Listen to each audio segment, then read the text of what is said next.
Hello, and welcome to History at Bedtime.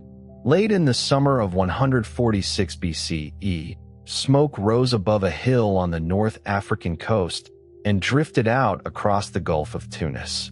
For 6 days, Roman soldiers had fought through streets that climbed toward the summit. Houses were taken one room at a time. Roofs collapsed into alleys already filled with bodies and broken timber.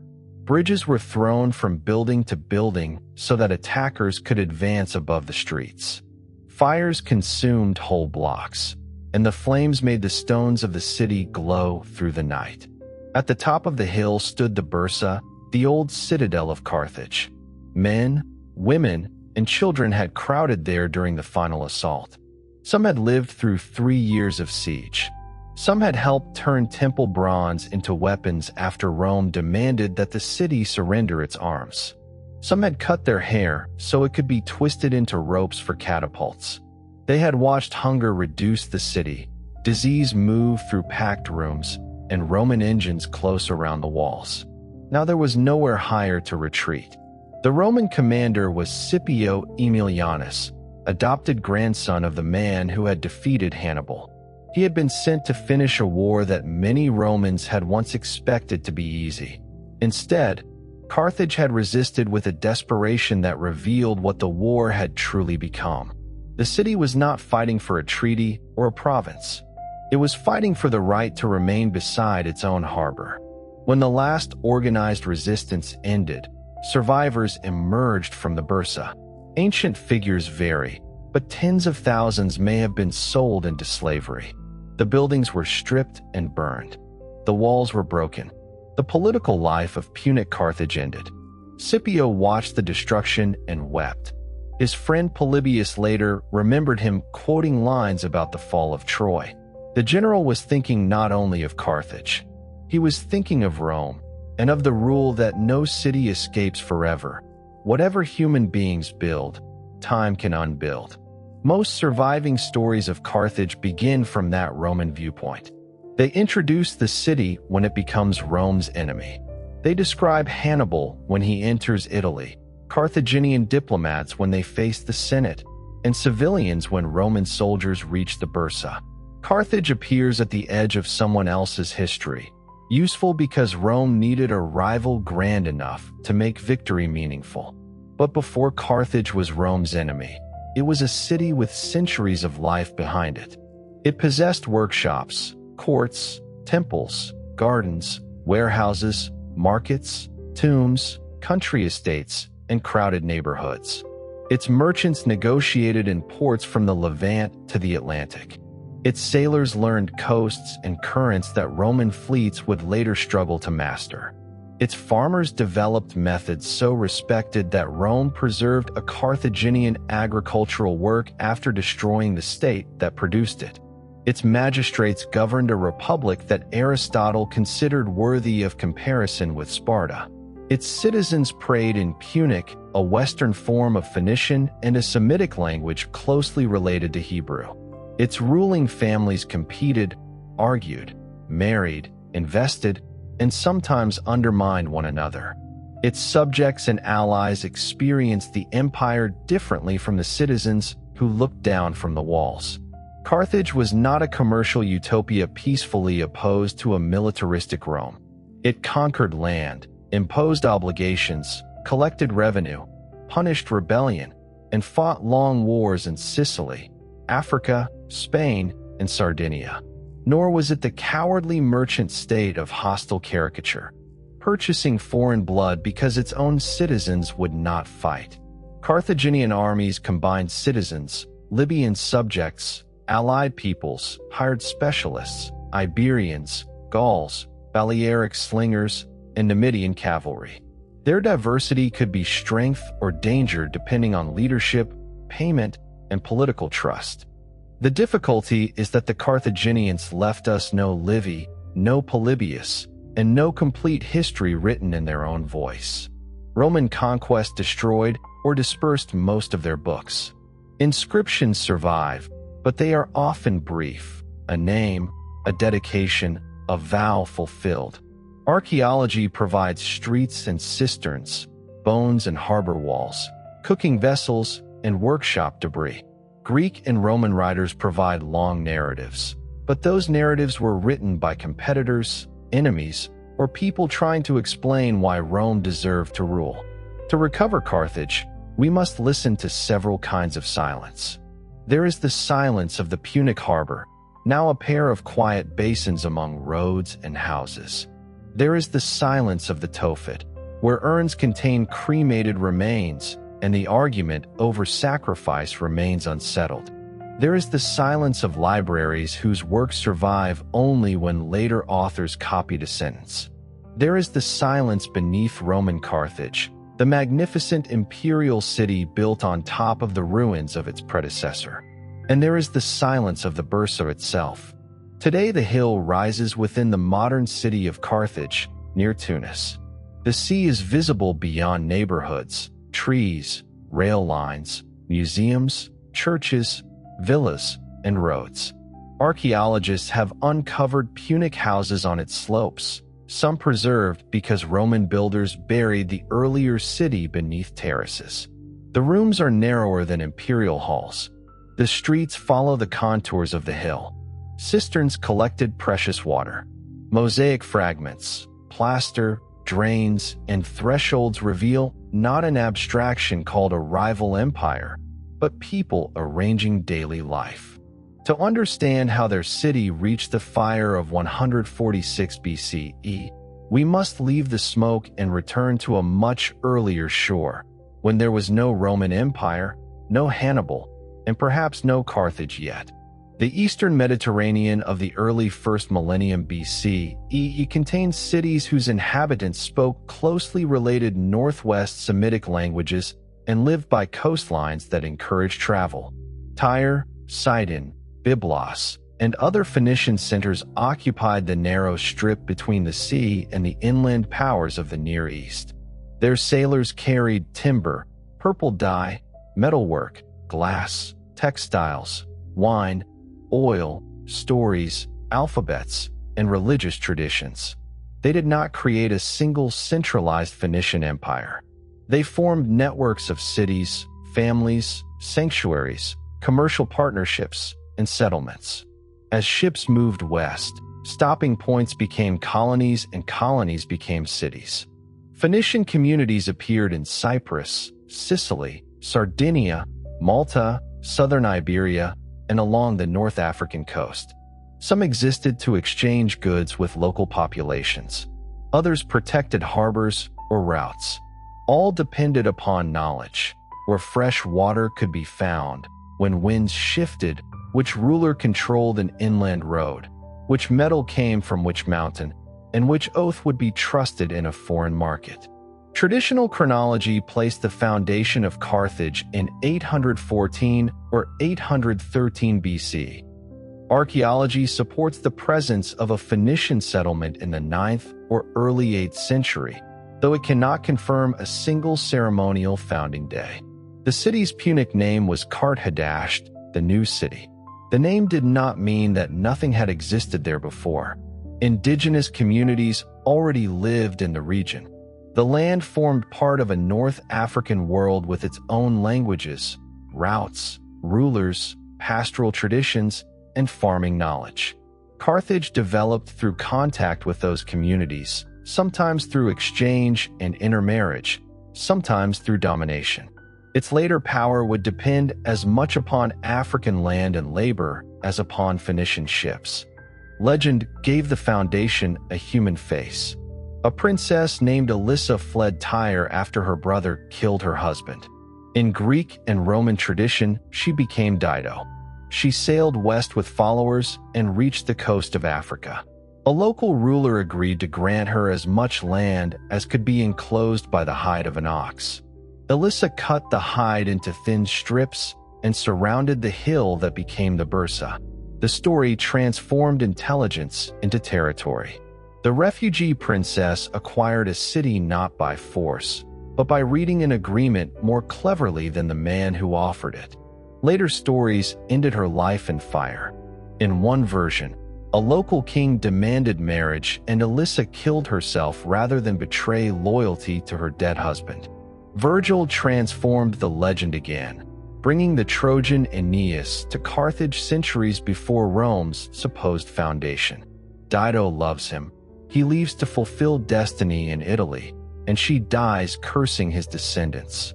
Roman literature thereby placed the Punic Wars inside an older wound between a Carthaginian queen and Rome's mythical ancestor. The poem is unforgettable. It is not Carthaginian history. The historical settlers built among lagoons, beaches, low ridges, and fertile land. The peninsula gave access to the central Mediterranean and protection from some winds. Sicily lay to the north. Sardinia lay to the northwest. Routes east led toward the Phoenician homeland. Routes west led toward metals and Atlantic waters. Behind the coast spread an agricultural region capable of supporting far more than a trading post. At first, Carthage remained one Phoenician settlement among many. Utica nearby was older. Gator in southern Iberia possessed its own prestige. Motia and other western Phoenician communities had local histories. Tyre remained a sacred and cultural reference point. Carthage paid offerings to the temple of Melkart at Tyre long after becoming powerful. But distance changed relationships. Assyrian, Babylonian, and Persian pressure reshaped the eastern cities. Western communities needed coordination against Greek expansion and local enemies. Carthage possessed population, position, wealth, and an expanding hinterland. By the 6th century BCE, it was no longer simply a daughter of Tyre. It was becoming the leading Phoenician power of the West. This rise did not happen in one battle. It happened through agreements, settlements, marriages, naval protection, commercial dependence, tribute, and war. Some Phoenician cities accepted Carthaginian leadership because it protected shared routes. Others resisted or retained autonomy. Indigenous communities entered the system as trading partners, tenants, soldiers, allies, and subjects.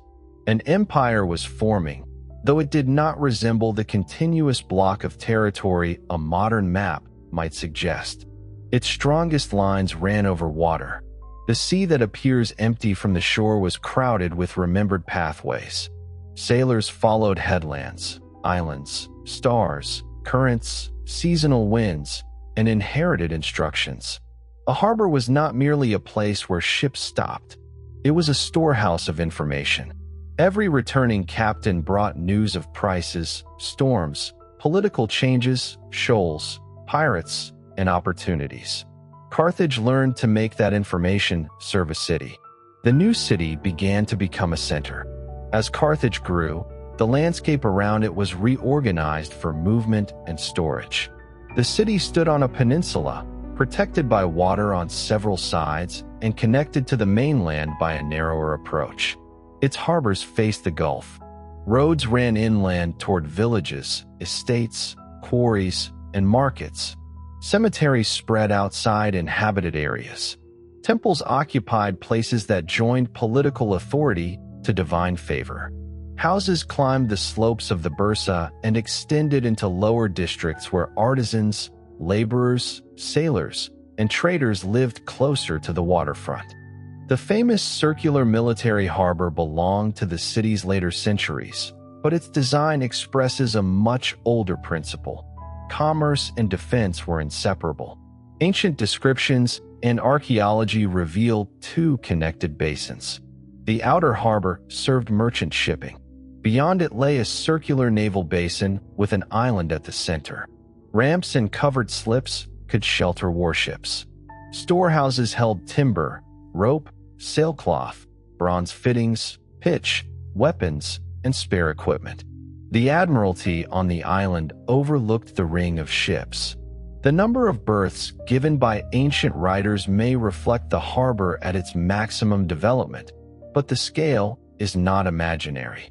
Carthage invested enormous resources in maintaining fleets. A warship required more than a hull. It required trained rowers able to move together, officers who understood signals, shipwrights who could repair damage quickly, supplies for crews, and reliable access to timber. Naval strength was a permanent institution, not something assembled only after war began. Merchant shipping operated differently. Cargo vessels were broader, slower, and built. Punic identity was not fixed by ancestry alone. Over centuries, people from the Levant, North Africa, Sardinia, Sicily, Iberia, and elsewhere entered Carthaginian communities. Some learned Punic. Some adopted names or religious practices. Some served in armies and settled near cities. Intermarriage connected families across social boundaries that our sources rarely describe clearly. The empire was Phoenician in language and public tradition, African in land and population, and Mediterranean in exchange. This mixture did not eliminate hierarchy. At the center stood citizens of Carthage, especially wealthy families who controlled estates, ships, contracts, magistracies, and military commands. Beyond them were citizens or privileged inhabitants of other Punic cities whose relationship to Carthage varied. Libyan communities in the hinterland paid taxes and supplied soldiers. Some were tied to large estates. Others retained local structures under Carthaginian dominance. Numidian rulers to the west maintained kingdoms and confederations that could cooperate with Carthage or oppose it. Overseas settlements possessed different degrees of autonomy. The burden placed on African subjects could be severe. During crisis, Carthage demanded grain, money, and manpower. Greek and Roman accounts suggest that Libyan communities sometimes paid a large share of their produce and resented the state. When mercenaries and African rebels later rose after the First Punic War, the speed with which the revolt spread revealed grievances deeper than unpaid wages. The city's wealth therefore rested on both exchange and extraction. This was true of most ancient empires. Rome collected taxes and tribute, Greek cities exploited dependent territories, and Persian kings drew resources across enormous provinces. What distinguished Carthage was not freedom from coercion, but the way maritime networks, African agriculture, and negotiated relationships combined.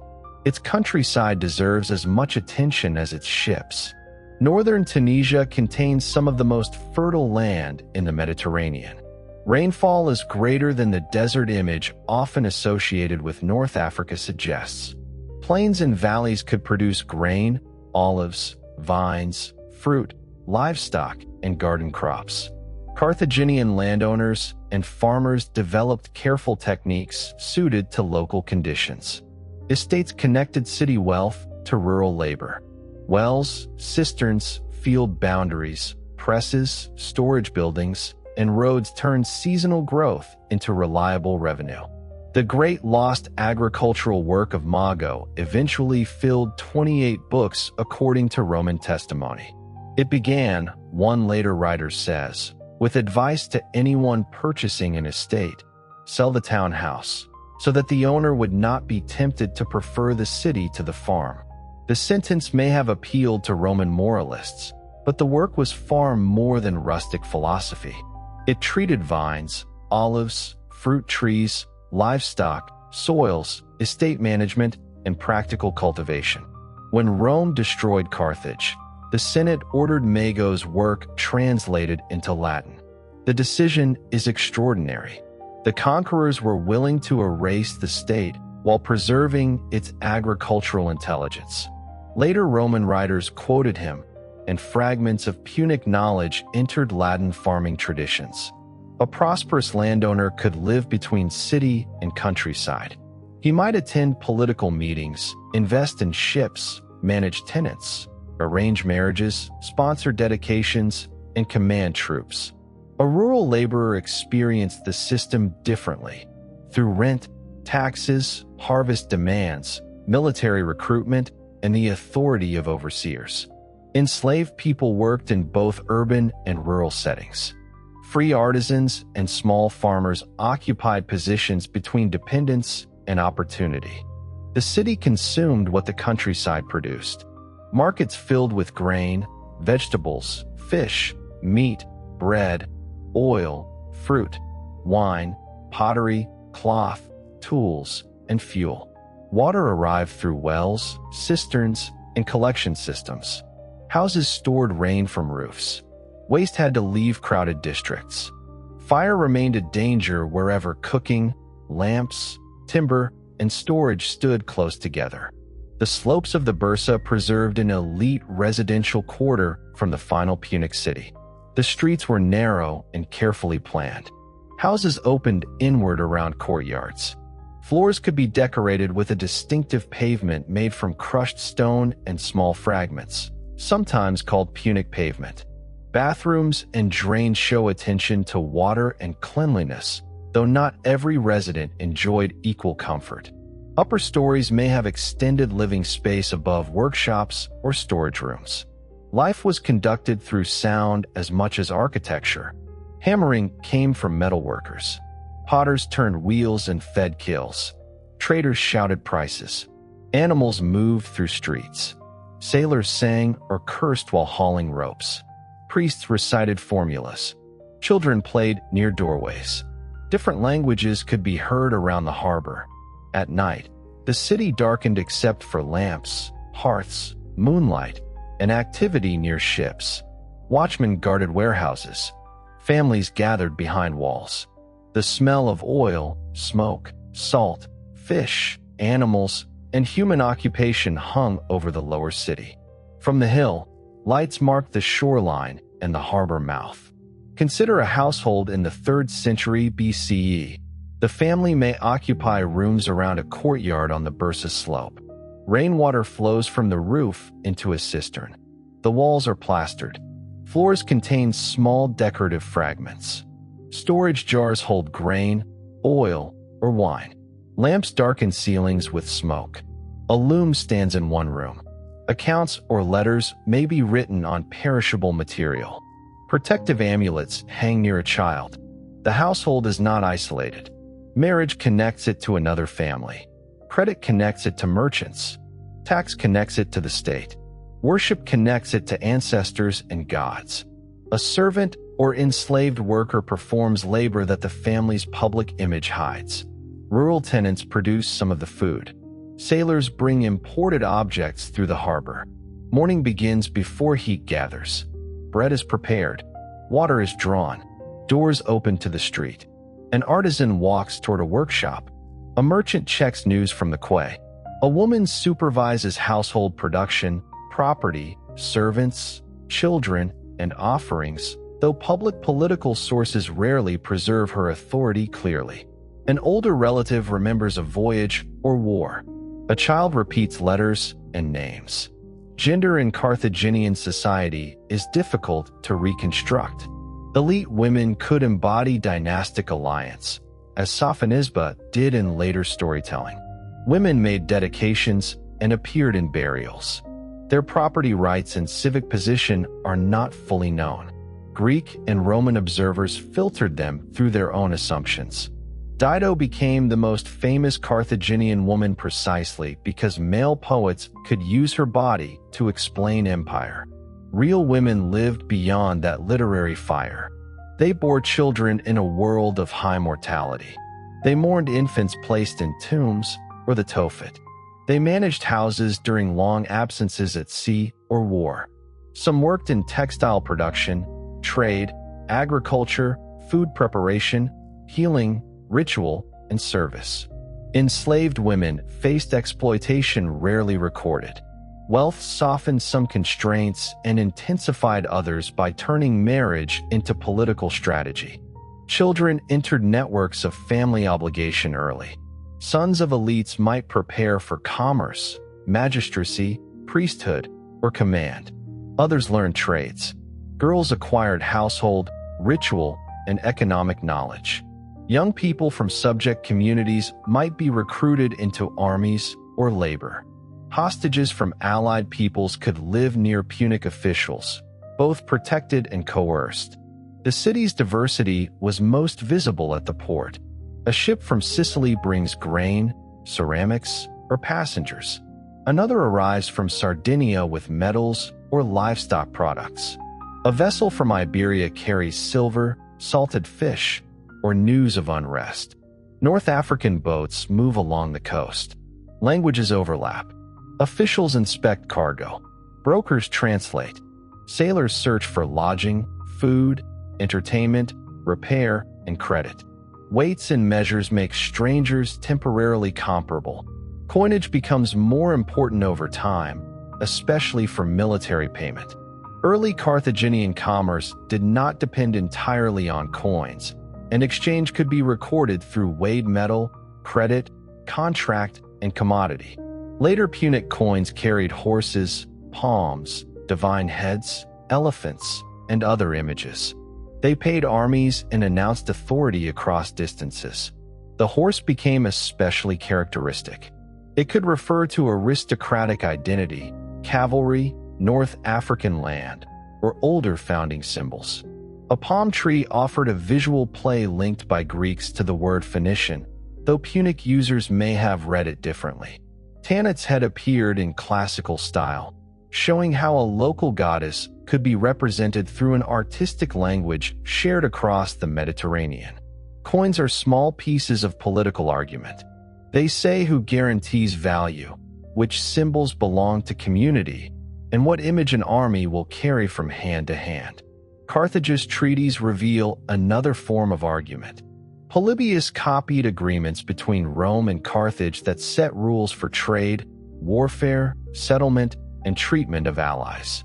Whatever exact dates scholars assign to the earliest treaty, the documents show two states defining boundaries long before they became mortal enemies. They also show Carthage as a legal and diplomatic power capable of negotiating detailed obligations. A merchant sailing under treaty protection did not need to admire the other state. He needed to know where he could sell, who witnessed a contract, and what happened if a ship was driven ashore. Law reduced some uncertainty in a dangerous world. Religion did the same in another language. Before departure, a captain might dedicate an offering. During a storm, he might promise another. On safe return, he fulfilled the vow and inscribed that the deity had heard his voice. The formula joined risk to memory. Success was never entirely personal. It created debt toward divine power. This practical spirituality helped hold together a city built on uncertainty. The sea could enrich and drown.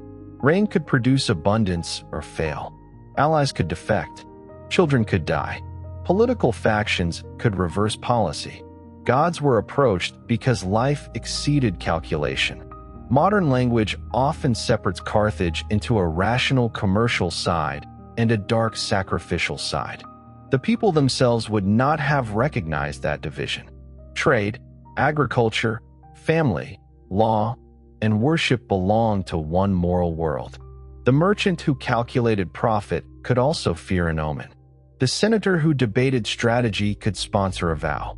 The farmer who followed careful techniques could pray for rain.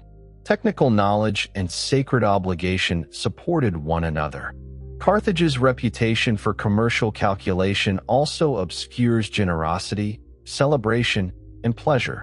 Wealth funded feasts, jewelry, decorated houses, fine pottery, music, clothing, and public ceremony. Markets were social spaces. Religious festivals brought people together. Weddings linked households. Funerals gathered kin and status. Sailors returning after months away did not experience the city only as an economic system.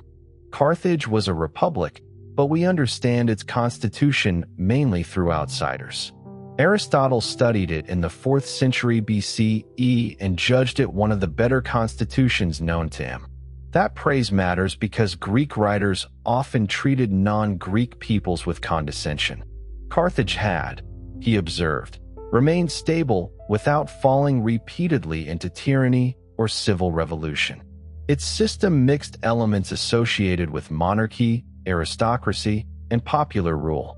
2 chief magistrates called sophetes served terms of office, usually translated as judges.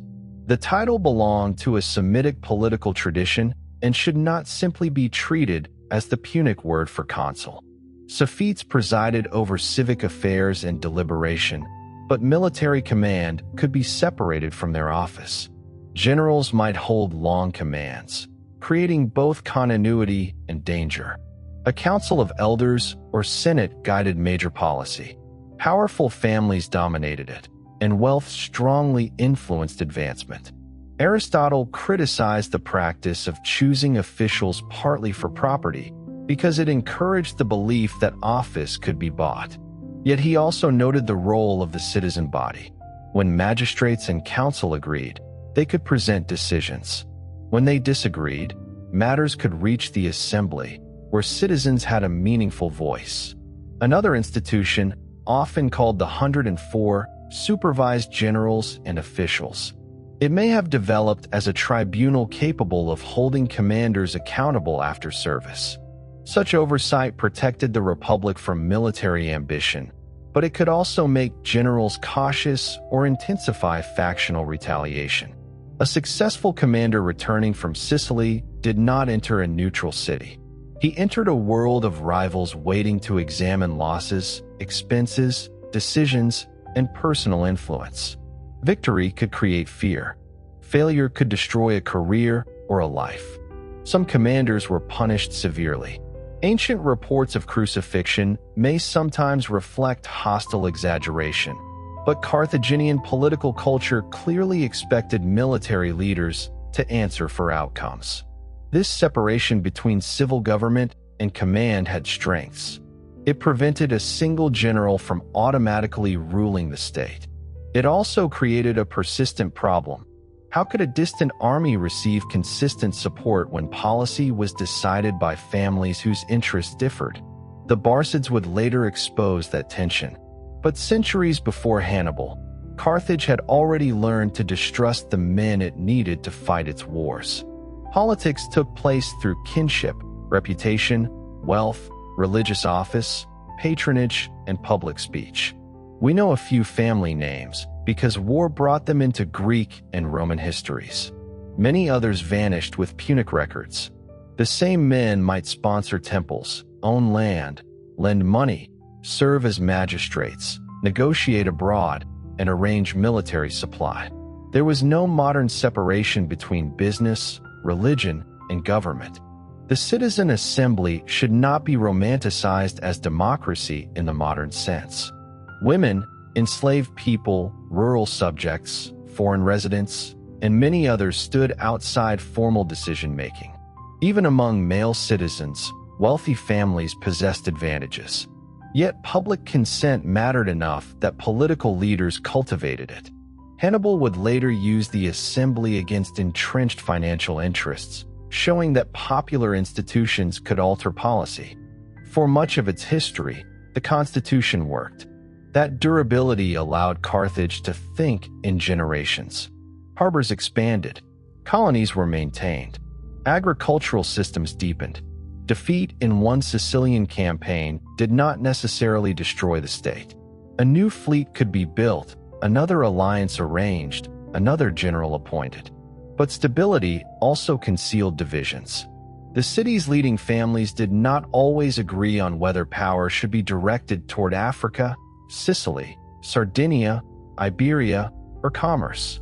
One faction might profit from land, another from overseas ventures. A general's success abroad could threaten magistrates at home. Subjects who provided taxes and soldiers had little voice in deciding wars. Carthage was governed neither by a single merchant mind nor by a secret council with one permanent plan. It was governed by argument. The rival empire of Rome first became an empire through these arguments, one harbor, treaty, tax, and campaign at a time. No Carthaginian could separate political order from divine order as neatly as a modern description might. Magistrates took office under the eyes of the gods. Generals made vows before campaigns. Families marked births, deaths, marriages, and dangers through offerings. Merchants prayed before voyages. Farmers depended on powers associated with rain, fertility, sun, and the turning seasons. The two names most strongly associated with later Punic Carthage are Baal Hammon and Tanit. Baal was a title meaning lord rather than a single personal name. Baal Hammon became a senior male deity of the city, connected in ways still debated with fertility, time, authority, and the heavens. The old translation Lord of the Brazier or Furnace is uncertain. Attempts to identify him completely with Greek Cronus, Roman Saturn, or an Egyptian god simplify a divine figure whose meaning developed within Punic life. Tanit appears in inscriptions as Tanit, face of Baal. By the later centuries of Carthage, she had become extraordinarily prominent. Her sign, often formed by a triangle or trapezoid beneath a horizontal line and circle, appears on stele, jewelry, mosaics, pottery, and small objects. Modern observers often see a human figure with lifted arms. Whether every ancient worshipper read it that way is unknown, but its repetition made the symbol immediately recognizable across Punic communities. Other gods connected Carthage to the wider Phoenician world. Melkart, the divine lord of Tyre, remained important and was often identified by Greeks with Heracles. Eshmun possessed healing associations. Astarte belonged to an old Eastern Mediterranean tradition of power, sexuality, fertility, and sovereignty. Reshef, Shadrapa, and other deities appear in inscriptions or through later identifications.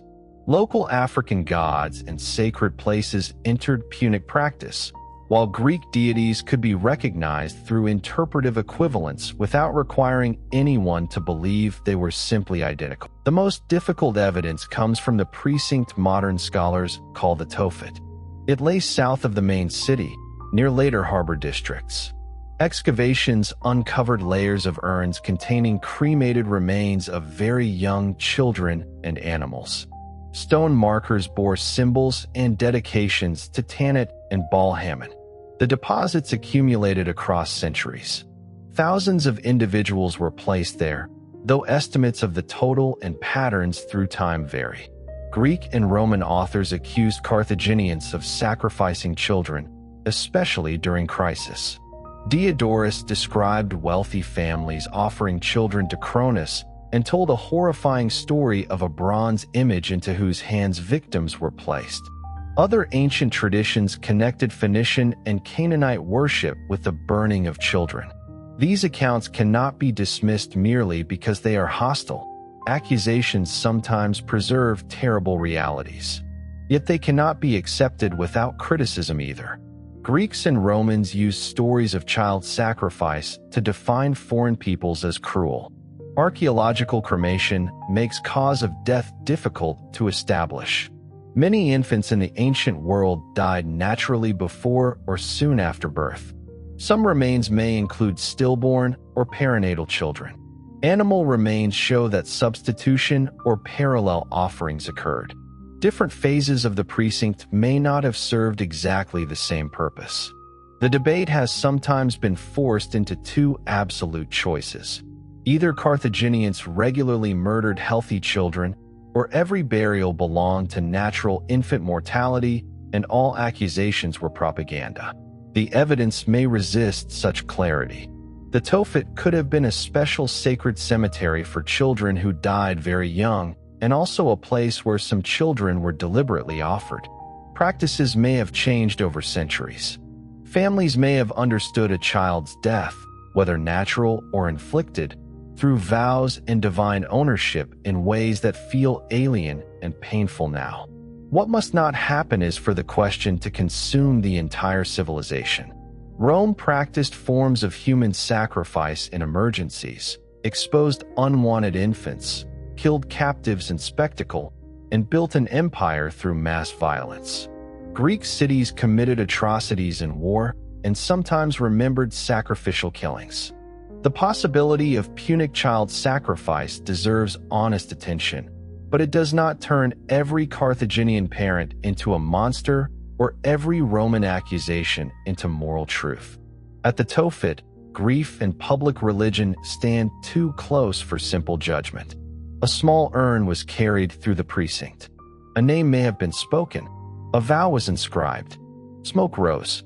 A family went home without a child. Elsewhere, death took more familiar forms.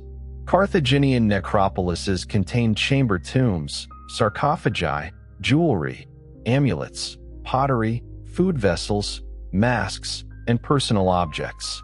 Burial customs changed through time and varied by wealth. Egyptian imagery appeared beside Phoenician symbols. Protective figures such as Bes crossed cultural boundaries. The dead were prepared for a continued relationship with family and divine powers. Funerary art preserves faces that may be idealized rather than portraits. A carved figure raises a hand in blessing or prayer. A woman wears elaborate clothing. A priest displays status through dress. Small glass pendants form bearded heads with brilliant colors and staring eyes. Terracotta masks distort the human face, perhaps to protect, perform, frighten, or accompany the dead. Carthaginian art was long judged by how closely it resembled Greek art. That measure misses its purpose. Punic makers selected and recombined motifs from Egypt, the Levant, Greece, Cyprus, and North Africa. A Greek-style figure could stand beneath a Punic inscription. An Egyptian winged disc might protect a local tomb. Imported pottery could be treasured, copied, or ignored. Cultural borrowing was not evidence of an absent identity. It was one of the ways identity was made. The same was true of language. Punic spread with Carthaginian influence, but did not erase every local tongue. Multilingual exchange was ordinary. In a Sicilian port, Punic and Greek speakers traded, negotiated, insulted, and sometimes intermarried. In Iberia, interpreters connected Carthaginian commanders to local leaders. In Africa, Punic interacted with Libyan languages. Later, Punic would coexist with Latin for centuries after the conquest.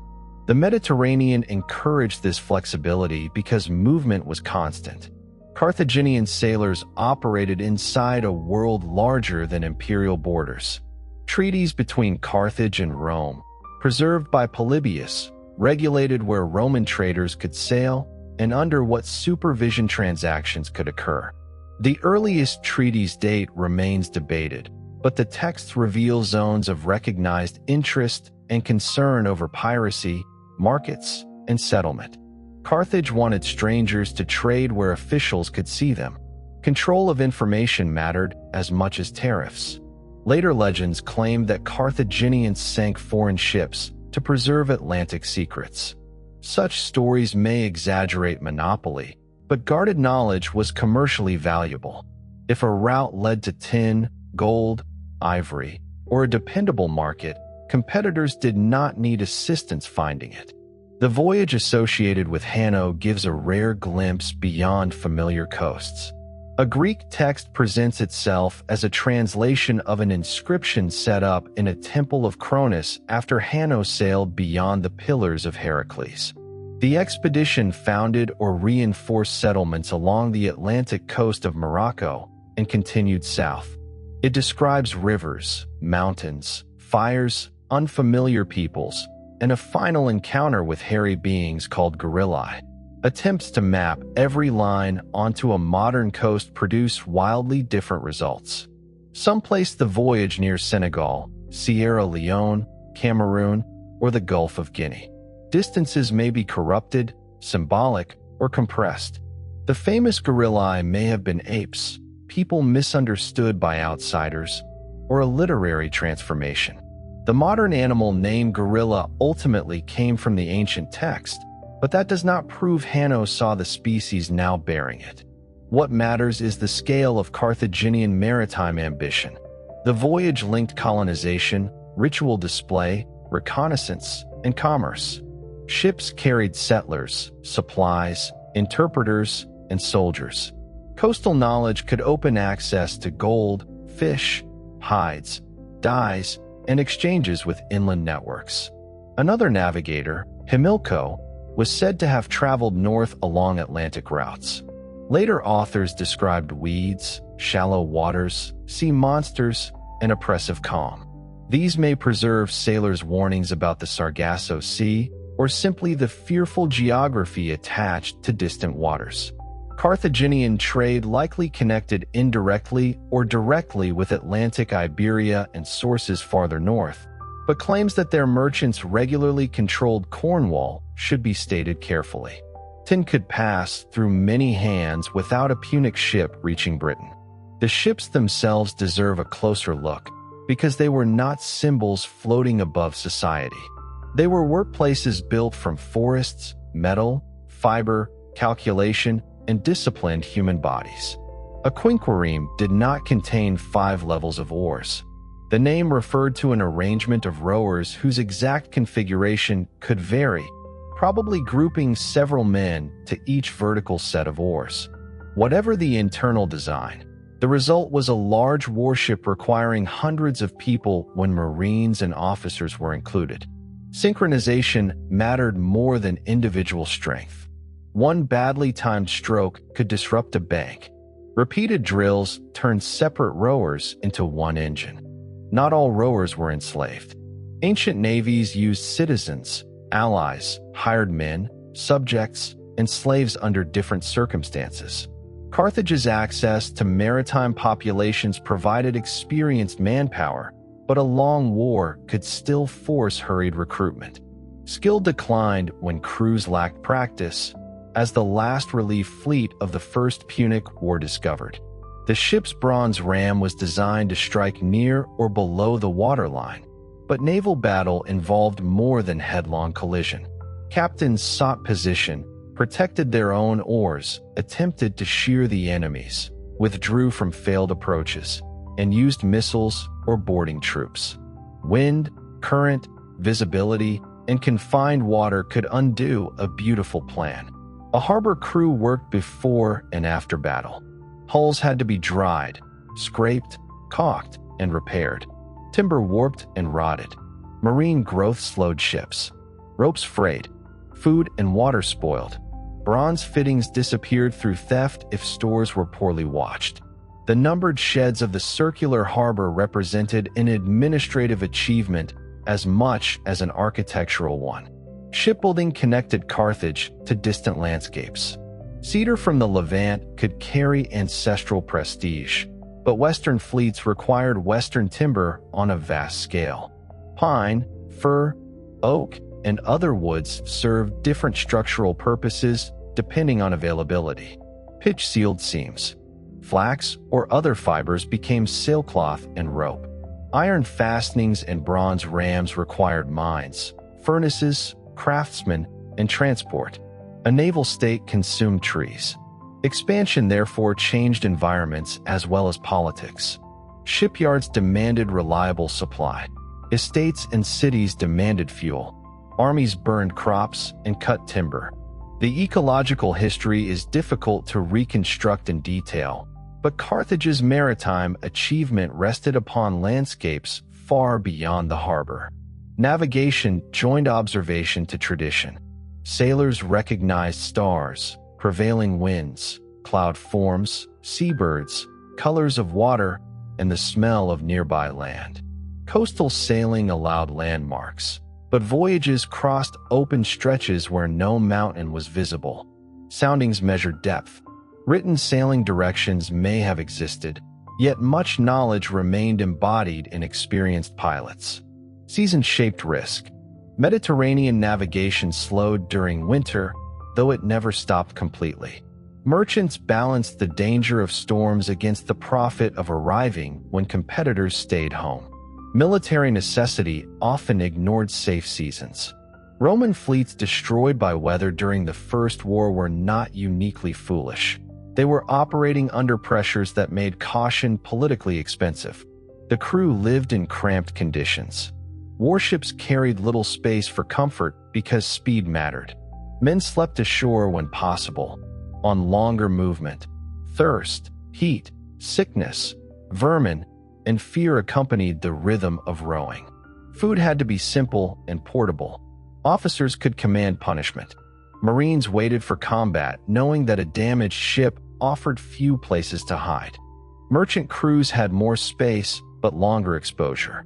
Cargo was both livelihood and hazard. Amphorae had to be packed so that movement did not break them or destabilize the vessel. Bilge water, leaks, spoiled food, and sick passengers created constant work. A successful voyage ended not with romance, but with unloading, accounts, disputes over damage, and preparation to sail again. Harbor taverns and lodging houses must have served this moving population, though archaeology rarely labels them for us. Sailors brought religious customs, songs, rumors, and disease. A god honored at one port could acquire worshippers in another because someone survived a storm and told the story. Small dedications mapped private geography. This movement helped make Carthage culturally flexible without making it tolerant in every modern sense. Foreigners could be useful and familiar while still lacking citizen rights. A Greek artisan might work for Punic patrons. An Egyptian amulet might protect a Punic child. A Libyan soldier might serve for years without sharing political power. Exchange did not dissolve hierarchy, nor did commercial success guarantee peaceful foreign policy. Naval patrols protected merchants by threatening competitors and pirates. Treaties could secure markets because fleets stood behind them. Colonies gave sailors water and repair because local land had been acquired or controlled. Carthage's trade prospered inside an order that Carthaginian power helped enforce. The same pattern appears in the army. Modern shorthand calls Carthaginian troops mercenaries, but the category contains too many relationships. Some soldiers contracted for pay. Others came as contingents required from subject peoples. Some followed allied rulers. Libyans could serve under obligations created by Carthaginian domination. Numidian cavalry often followed their own princes. Iberian warriors might be bound by alliance, hostage arrangements, personal loyalty to a commander, expectation of plunder, or wages all at once. Commanders had to make these groups cooperate. Orders crossed languages. Equipment differed. Tactical traditions differed. Food preferences, rivalries, and expectations of reward could cause friction. Effective Punic generals used interpreters, subordinate leaders, clear signals, stage deployment, and personal reputation. Hannibal's army remained cohesive partly because he understood its components and shared hardship over many years. Carthaginian officers themselves came from elite society. Command offered honor and wealth, but also danger from political judgment. Generals sometimes negotiated, raised money, or recruited through family networks with limited immediate supervision from home. Long distance forced discretion. The Republic then tried to recover control through investigation. Elephants formed the most visible element of Punic warfare. North African elephants, likely smaller than many Asian elephants, were used to frighten horses, disrupt infantry, and embody royal or military power. They were not invincible tanks. Missiles, noise, wounds, terrain, and disciplined formations could turn them back. Caring for them required handlers, fodder, water, and specialized knowledge. Their appearance in Carthaginian coinage and enemy stories made them emblems of exotic power. Yet the decisive Punic arm at Cannae was cavalry, and the decisive infantry maneuver came from experienced African troops. Spectacle attracts memory. Organization wins battles. The city behind those armies had to turn harvest and metal into campaign. Officials contracted supplies. Merchants advanced credit. Subject communities delivered grain. Animals transported loads. Pay had to reach men before resentment became conspiracy. News traveled slowly, so policy was often made using information already outdated when it arrived. A victory announced in Carthage might have occurred weeks earlier. By the time the Senate debated reinforcements, conditions in Sicily or Italy had changed. Modern criticism sometimes assumes that the government possessed a clear map and immediate reports. It did not. Strategic coordination happened through ships vulnerable to weather and interception. This would later help explain, though not excuse, some failures during Hannibal's war. Carthage was not choosing between an obvious winning plan and irrational neglect with full knowledge. It was balancing uncertain reports from several theaters, while factions distrusted the general whose victories increased his independence. Rome faced delay too, but Italy allowed roads, colonies, and shorter internal lines. Carthage's greatest strength, the sea, also separated its decisions from its armies. To the south, exchange linked Mediterranean North Africa with communities beyond the Sahara, though the organization and scale of early routes remained difficult to reconstruct. Gold, ivory, hides, animals, and enslaved people could move through long chains of intermediaries. Carthage stood at the northern end of African worlds it did not fully control. The city's power was therefore expansive but uneven. A map colored as a single Carthaginian empire hides the difference between a colony, an allied city, a naval station, a tributary community, a dependent rural district, and a place visited only by merchants. Sardinia illustrates this complexity. Phoenician settlements had existed there before Carthage became dominant. Greek interest, local neuralgic societies, and Punic communities interacted for centuries. Carthaginian campaigns extended control over parts of the island, especially productive plains and coastal centers, but resistance persisted. Fortresses, sanctuaries, ceramics, inscriptions, and burial customs reveal a Punic Sardinia that was neither simply colonized nor culturally erased. Western Sicily became even more important. Phoenician settlements such as Motia, Panormus, and Solus occupied strategic positions. Greek colonization created powerful neighbors. Sicily's grain, harbors, and central location made it difficult for either world to ignore. Yet the island was not naturally divided into two unified camps. Greek cities fought one another. Indigenous Elymian, Sicyon, and Sicel communities pursued their own interests. Punic cities could negotiate with Greeks. Alliances shifted when tyrants rose or mercenary armies changed sides. For generations, Carthage and Syracuse became the strongest competitors. The struggle did not begin because Semitic and Greek civilizations were destined to clash. It grew from local disputes, expansion, fear, and opportunity. A Carthaginian army might enter Sicily at the invitation of one city and become a threat to another. A Syracusan ruler could present conquest as liberation. Both powers used mercenaries. Both destroyed cities. Both absorbed foreign techniques. In 480 BCE, a large Carthaginian expedition under Hamilcar fought at Himera. Greek tradition later connected the battle symbolically with the Persian invasion of Greece, as though East and West had attacked the Greek world together. The chronology encouraged the story, but evidence for a coordinated Persian-Carthaginian plan is lacking. Hamilcar's army was defeated and he died. Later accounts gave his death a sacrificial quality, describing him remaining at an altar and entering the flames when the battle was lost. Whether fact or Greek literary construction, the image shows how enemies imagined Carthaginian command: proud, religious, and doomed. Carthage did not abandon Sicily forever. Decades later, another expedition returned. In 409 BCE, Hannibal son of Gisco attacked Selinus and Himera. The destruction was severe. At Himera, Greek sources remembered captives killed at the place where Hamilcar had died, revenge enacted across generations. War continued under Hamilcar and against Dionysius I of Syracuse. Cities changed hands. Plague struck armies. Sieges produced new engines and methods.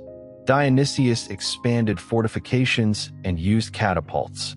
Carthaginian forces reached Syracuse but failed to take it decisively. Motia was stormed by Dionysius and then replaced in strategic importance by Lilybaeum, a stronger Punic base nearby. These campaigns reveal both power and limitation. Carthage could transport armies across the sea, fund long operations, and rebuild after disaster. It could not easily turn western Sicily into secure, uncontested territory. Disease, local politics, divided command, distance, and Syracusan resilience repeatedly interrupted victory. At home, factions debated costs. In Sicily, generals improvised. The island became a school of war for the Western Mediterranean. Carthaginians learned siegecraft, combined arms, diplomacy with Greek and indigenous cities, and the risks of overseas supply. Greeks learned to fear Punic fleets and African manpower. Mercenary soldiers carried experience from one employer to another. Fortifications grew thicker.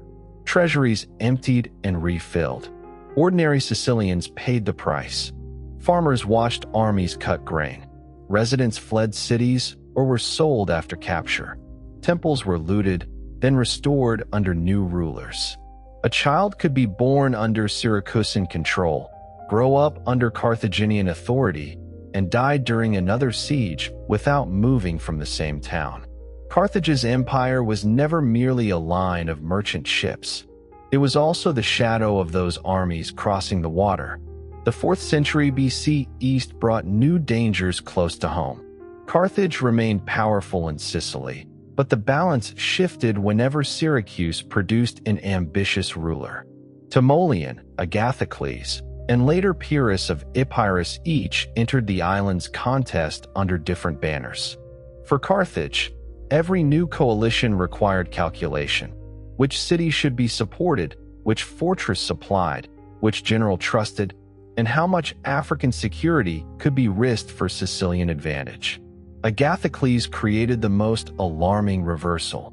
After defeat near Syracuse in 311 BCE, he was trapped while Carthaginian forces dominated much of Sicily.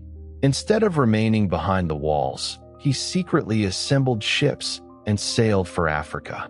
In 310 BCE, a Greek army landed near the Carthaginian homeland. Agathocles burned his own ships, making retreat impossible, and marched through rich territory that had rarely experienced invasion. For Carthaginian citizens, the shock was profound.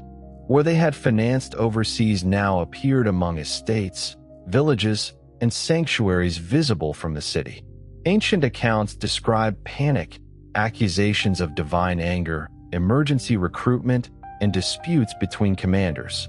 Agathocles won battles and attracted African allies who resented Carthaginian control.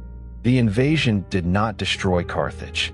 Its walls, reserves, institutions, and access to the sea allowed the city to endure. Agathocles eventually returned to Sicily, and his African coalition fractured. But the invasion exposed a strategic truth that Scipio Africanus would later use. Carthage could be forced to recall attention from distant theaters when an enemy threatened its homeland. It also revealed the importance of the Libyan hinterland. Carthage's survival depended upon communities whose loyalty could not be assumed. Taxation that seemed efficient in peace became dangerous when an invader offered another future. After Agathocles, relations between Carthage and Syracuse shifted again. When Pyrrhus crossed from Italy to Sicily in the 270s BCE, Greek cities invited him to fight Punic power.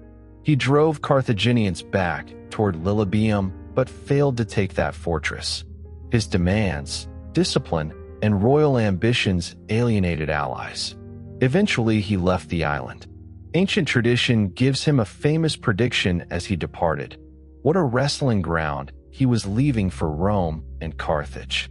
Whether he spoke the words or not, the timing was right. Rome had grown from a central Italian city into the leading power of the peninsula. Its rise had been fought on land through alliances, colonies, roads, citizen armies, and repeated wars. Carthage had watched from across the water. The two states were not hereditary enemies. They had made treaties defining trade and spheres of action. At moments they cooperated against common threats, including Pyrrhus. Their systems were different, but not entirely strange to one another. Later stories say a Carthaginian ship stranded on the Italian coast served as a model. The tale may simplify a process involving Greek and Italian allies who already possessed ships and maritime skill. Rome did not create naval knowledge from nothing, yet the scale and speed of its effort were remarkable. The boarding device called the corvus gave early Roman fleets a way to exploit legionary strength. A bridge with a spike could fall onto an enemy deck, allowing soldiers to cross and fight at close range. At Mylae in 260 BCE, the Roman consul Gaius Duilius won a major victory. Rome celebrated with a column decorated by ship prows. For Carthaginian sailors, the new device changed assumptions.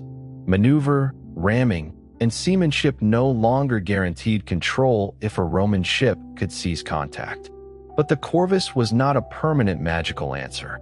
Its practical use and effect on ship stability remain debated, and it disappears from later descriptions. Rome improved through experience as well as invention. The war widened.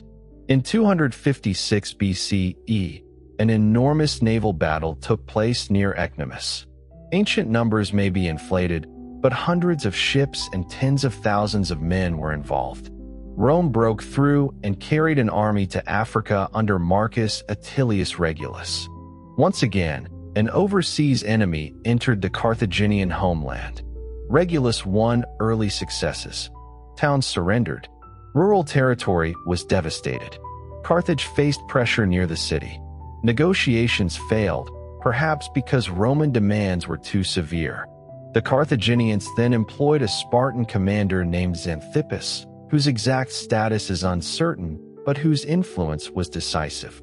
He reorganized deployment around cavalry and elephants on open ground. At the battle near the Bagradas River in 255 BCE, Regulus's army was crushed. Most of his men were killed or captured. Regulus himself became a prisoner. Roman tradition later told how he was sent home to negotiate an exchange, advised the Senate to refuse, and returned voluntarily to Carthage, where he was tortured to death. The story became an example of Roman honor and Punic cruelty. Its later details are doubtful. What is secure is that the African invasion failed, and that Carthage had survived another threat at home.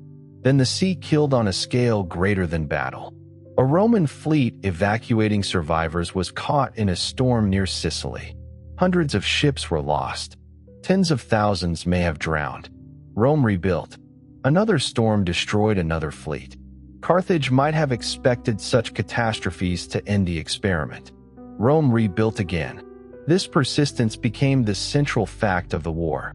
Carthage won battles, maintained fortresses, and possessed superior inherited maritime experience. Rome absorbed losses that would have bankrupted or politically shattered many states. Citizens, allies, taxpayers, rowers, soldiers, and wealthy contributors provided new resources. The burden was terrible. Farms lost men. Families lost sons to water far from any battlefield. Yet Roman institutions converted grief into another levy. Carthage also carried heavy burdens. Fleets required pay and maintenance. Mercenaries had contracts. African subjects supplied taxes. Sicilian towns endured siege. Political leaders had to decide whether each new expedition justified its cost. By the later years, were concentrated in western Sicily. Hamilcar Barca commanded near Mount Eryx and around Drepanum. He conducted raids, held difficult positions, and maintained pressure despite limited resources. He could prevent decisive Roman success on land, but he could not end the war without control of the sea. Rome made one final naval effort. Wealthy citizens helped finance ships, perhaps expecting repayment after victory. The new fleet was trained carefully and sent to blockade Punic positions. Carthage assembled a relief fleet loaded with supplies. At the Aegates Islands in 241 BCE, Roman ships intercepted it. Burdened vessels and less prepared crews faced an enemy that had learned from 20 years of disaster. The The Carthaginian fleet was defeated. The government ordered Hamilcar to negotiate. The treaty forced Carthage to evacuate Sicily and pay a large indemnity. The island became Rome's first province. Carthage lost territory, prestige, revenue, and the strategic contest it had fought for generations. Yet the treaty did not destroy the city. Its harbors still functioned. Its African lands remained. Sardinia remained Punic. Iberian connections still offered opportunity. A state less strained might have recovered quietly. Instead, unpaid soldiers gathered near Carthage. The government had delayed their return from Sicily, hoping to bargain over wages in smaller groups. Transport and administration failed. Thousands assembled together, compared grievances, and discovered collective power. They included Libyans, Gauls, Iberians, Balearic Islanders, and others who had served Carthage through years of war. Many had not been paid fully. Some had been promised rewards by commanders. All knew the state was exhausted. Carthaginian negotiators tried to reduce payment. The dispute became rebellion. At first, the soldiers demanded what they believed they were owed. Then leaders emerged. Messages moved into the countryside, and African communities joined. Their grievances included taxation and treatment under Carthaginian rule. Towns opened gates. Supplies and money reached the rebels. The conflict became not merely a mercenary mutiny, but an imperial revolt. Polybius called it a war without truce. Both sides committed atrocities. Prisoners were mutilated or killed. Negotiations collapsed under fear. Carthage itself faced siege and isolation. The city that had survived Rome now confronted men who knew its army from within and subjects who knew its weaknesses. Hanno and Hamilcar Barca led competing efforts. Hanno possessed political standing and experience in Africa. Hamilcar had prestige from Sicily and the confidence of soldiers. Their rivalry endangered coordination until pressure forced cooperation. Hamilcar proved the more effective field commander. He maneuvered, divided enemies, secured Numidian support, and exploited rivalries. A Numidian prince named Neravas joined him, bringing cavalry and receiving marriage into Hamilcar's family. The alliance showed how personal and political relationships could alter military balance. The rebellion ended in 238 or 237 BCE after appalling violence. Carthage recovered its African position, but the cost deepened wounds between city and subjects. During the crisis, mercenaries on Sardinia revolted and appealed to Rome. At first, Rome rejected involvement. Then, when Carthage prepared to restore control, Rome threatened war and seized the island, adding another indemnity. From the Carthaginian perspective, this was robbery committed under cover of weakness. The peace treaty had ended the Sicilian War. Sardinia had not been surrendered. Rome's action taught a brutal lesson. Compliance did not guarantee security when the stronger state could rewrite danger. Hamilcar looked west. Across the sea, Iberia contained silver mines, agricultural regions, ports, and communities whose warriors could be recruited. Carthage needed revenue to pay Rome, territory to replace lost islands, and a military base beyond immediate Roman reach. In 237 BCE, Hamilcar Barca crossed to Iberia. The recovery of Carthage was about to become a family project. Hamilcar's expedition to Iberia is often presented as the opening move in a hereditary revenge against Rome. Revenge mattered, especially after Sardinia. But the enterprise also answered immediate needs. Carthage required silver, soldiers, markets, and room to recover without depending entirely on a taxed African countryside. The Iberian Peninsula was not an empty resource zone waiting to be occupied. It contained many peoples, languages, cities, tribal confederations, kingdoms, mining regions, and coastal trading communities. Phoenician settlements had existed in the south for centuries. Gator remained an old and prestigious city. Greek traders visited eastern coasts. Inland powers controlled routes and manpower. Hamilcar expanded by war, diplomacy, marriage, hostage exchange, and alliance. Some communities resisted. Others entered agreements because Carthaginian connection offered trade, protection, or advantage over rivals. Silver from mines near the Sierra Morena strengthened the new power base. Iberian infantry, cavalry, and specialists entered Barcid armies. The relationship between the Barcid family and the Carthaginian state remains debated. Hamilcar did not create an independent kingdom legally detached from Carthage, but his long command, personal alliances, and control of revenue gave his household unusual autonomy. Opponents at home could fear that victory abroad was producing a dynasty too powerful for republican institutions. Hamilcar died around 229 BCE, perhaps drowning while escaping a battle. His son-in-law Hasdrubal succeeded him. Hasdrubal used diplomacy more heavily and founded or enlarged a capital the Romans called New Carthage, modern Cartagena. Its deep harbor, nearby mines, workshops, treasury, hostages, and stores made it the center of Punic Iberia. Rome negotiated a boundary with Hasdrubal, usually called the Ebro Treaty, limiting Carthaginian expansion north of the river. The precise terms, date, and relation to later disputes remain complicated. South of that line lay Saguntum, a city with connections to Rome. Its status would become the hinge upon which each side argued that the other had broken faith.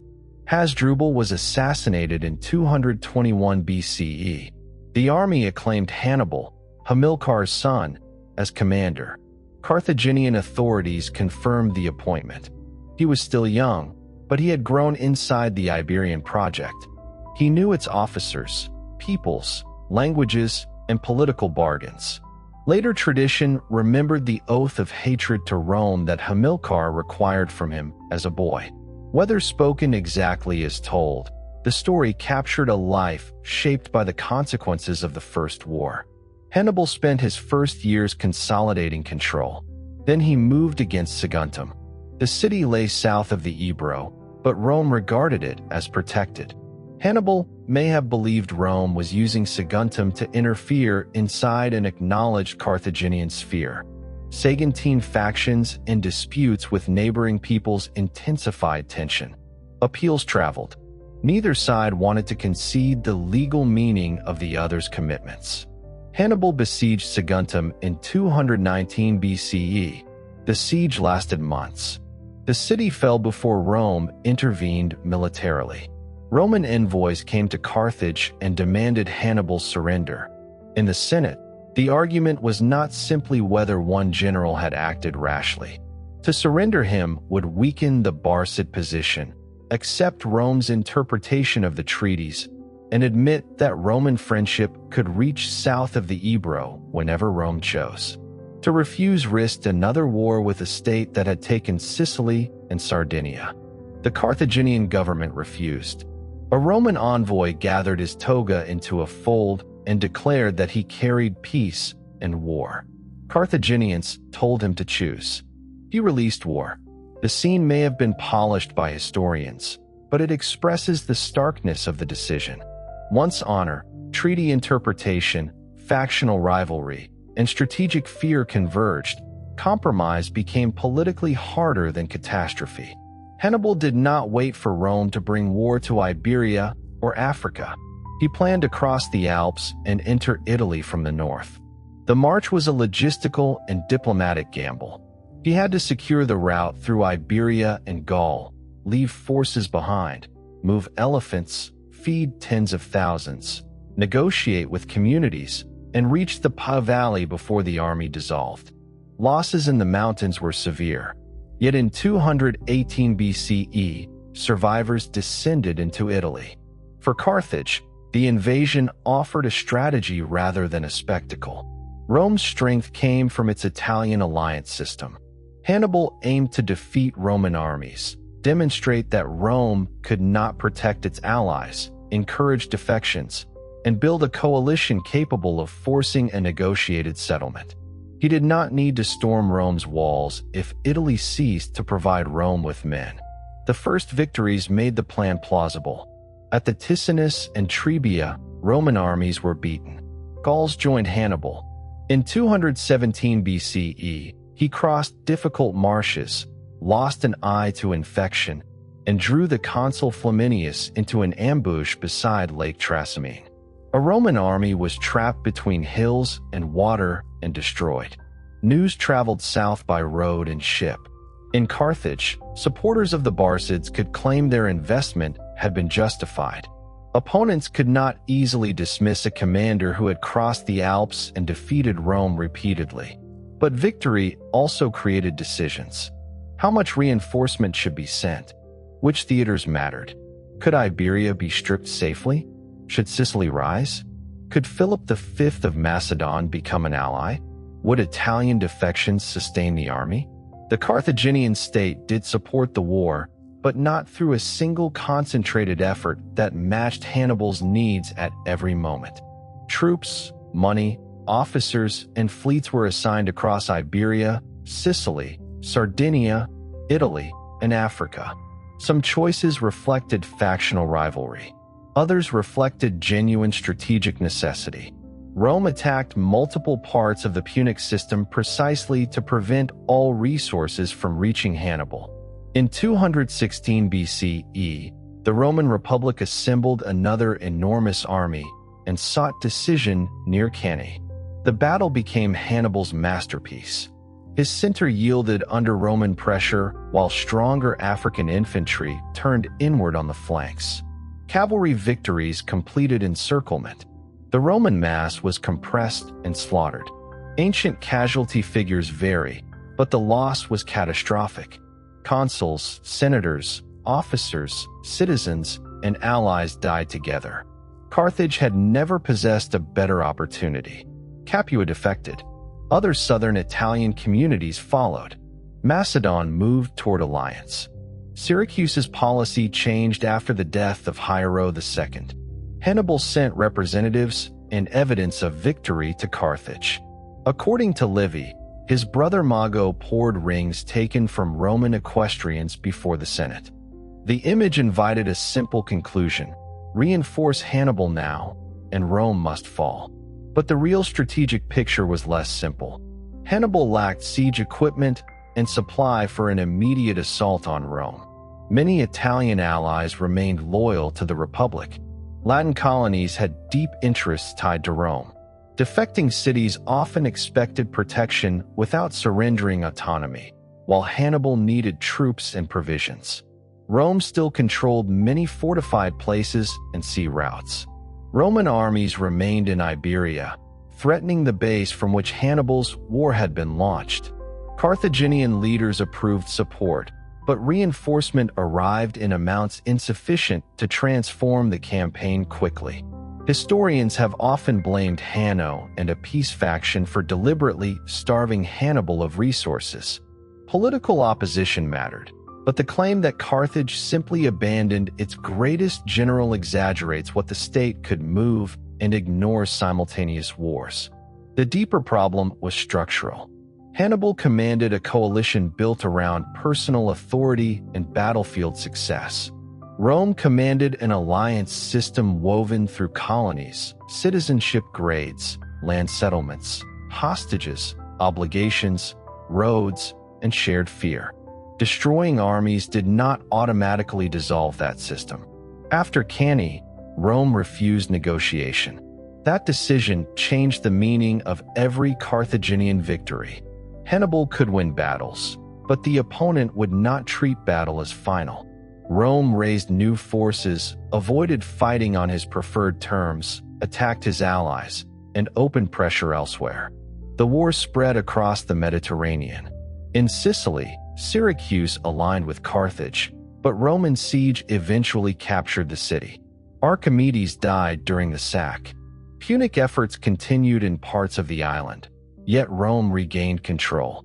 In Sardinia, rebellion failed. In Iberia, Roman commanders Publius and Gnaeus Scipio fought for years before both were killed in 211 BCE. Their deaths appeared to restore Carthaginian opportunity. Rome sent a younger Publius Cornelius Scipio. In 209 BCE, he captured New Carthage in a bold assault. The city's harbor defenses, hostages, treasury, arms, and stores fell. The loss damaged more than logistics. It undermined Punic authority among Iberian communities whose loyalty had been secured through family members held in the city. Scipio treated some hostages with calculated generosity, turning Carthaginian methods of control into Roman diplomacy. He won victories at Becula and Ilipa. Iberian alliances shifted. The Barcid power base that had financed the invasion of Italy began to collapse. Hasdrubal, Hannibal's brother, escaped from Iberia and crossed the Alps with reinforcements. In 207 BCE, he entered Italy. For the first time, the brothers might have combined armies. Roman forces intercepted Hasdrubal near the Metaurus River. He was defeated and killed. Hannibal learned of the disaster when his brother's severed head was thrown into his camp. The act was deliberate psychological cruelty. It also announced that the strategic project had failed. Hannibal remained in southern Italy, still dangerous, still undefeated in open battle there, but increasingly isolated. At Carthage, leaders faced shrinking choices. Iberia was lost. Sicily was lost. Numidian politics shifted. A young Numidian prince named Massinissa, once connected to the Carthaginian cause, allied with Scipio. His rivalry with Syphax, another Numidian ruler, became entangled with Carthaginian diplomacy and marriage. Sophonisba, daughter of the Carthaginian commander Hasdrubal's son of Gisco, became the human center of later tragedy. She was married first to Syphax, whose kingdom supported Carthage, then after his defeat to Massinissa. Scipio feared her influence and demanded she be surrendered for a Roman triumph. Massinissa sent poison. She drank it rather than enter captivity. The story may have been shaped for drama, but it captures the narrowing autonomy of Carthage's allies. Marriage, love, kingdom, and survival became subordinate to Roman victory. Scipio invaded Africa in 204 BCE. The strategy repeated Agathocles with greater resources and stronger local alliance. Carthage recalled Hannibal from Italy. After 15 years, he left the land where he had won his greatest victories without achieving the political collapse he sought. His veterans crossed home. Some had entered Italy as young men and returned middle-aged. Others had joined along the way. They had buried companions in Gaul, Marches, Apulia, Campania, and Bruttium. They came back to a homeland many had never seen. At Zama in 202 BCE, Hannibal and Scipio met. The Carthaginian army included different lines of troops and war elephants. Roman maniples opened lanes through which elephants could pass or be driven aside. Massinissa's cavalry helped give Rome the superiority Hannibal had once enjoyed at Cannae. The veteran line fought hard, but cavalry returned against its rear. Carthage lost. The peace stripped the city of its overseas empire, much of its fleet, and freedom in war.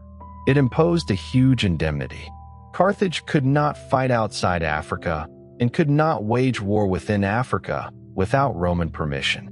Massinissa's Numidia stood beside it, stronger and favored by Rome. Hannibal advised acceptance. The state had survived, but it no longer controlled the conditions of its own security. The rival empire had become a constrained city under the gaze of its victor. Yet Carthage did not collapse. It began to recover. Peace changed the rhythm of Carthaginian life. The great fleets no longer sailed under Punic command. Iberian silver no longer filled the treasury. Overseas garrisons disappeared. Families whose prestige depended on war lost influence or redirected it.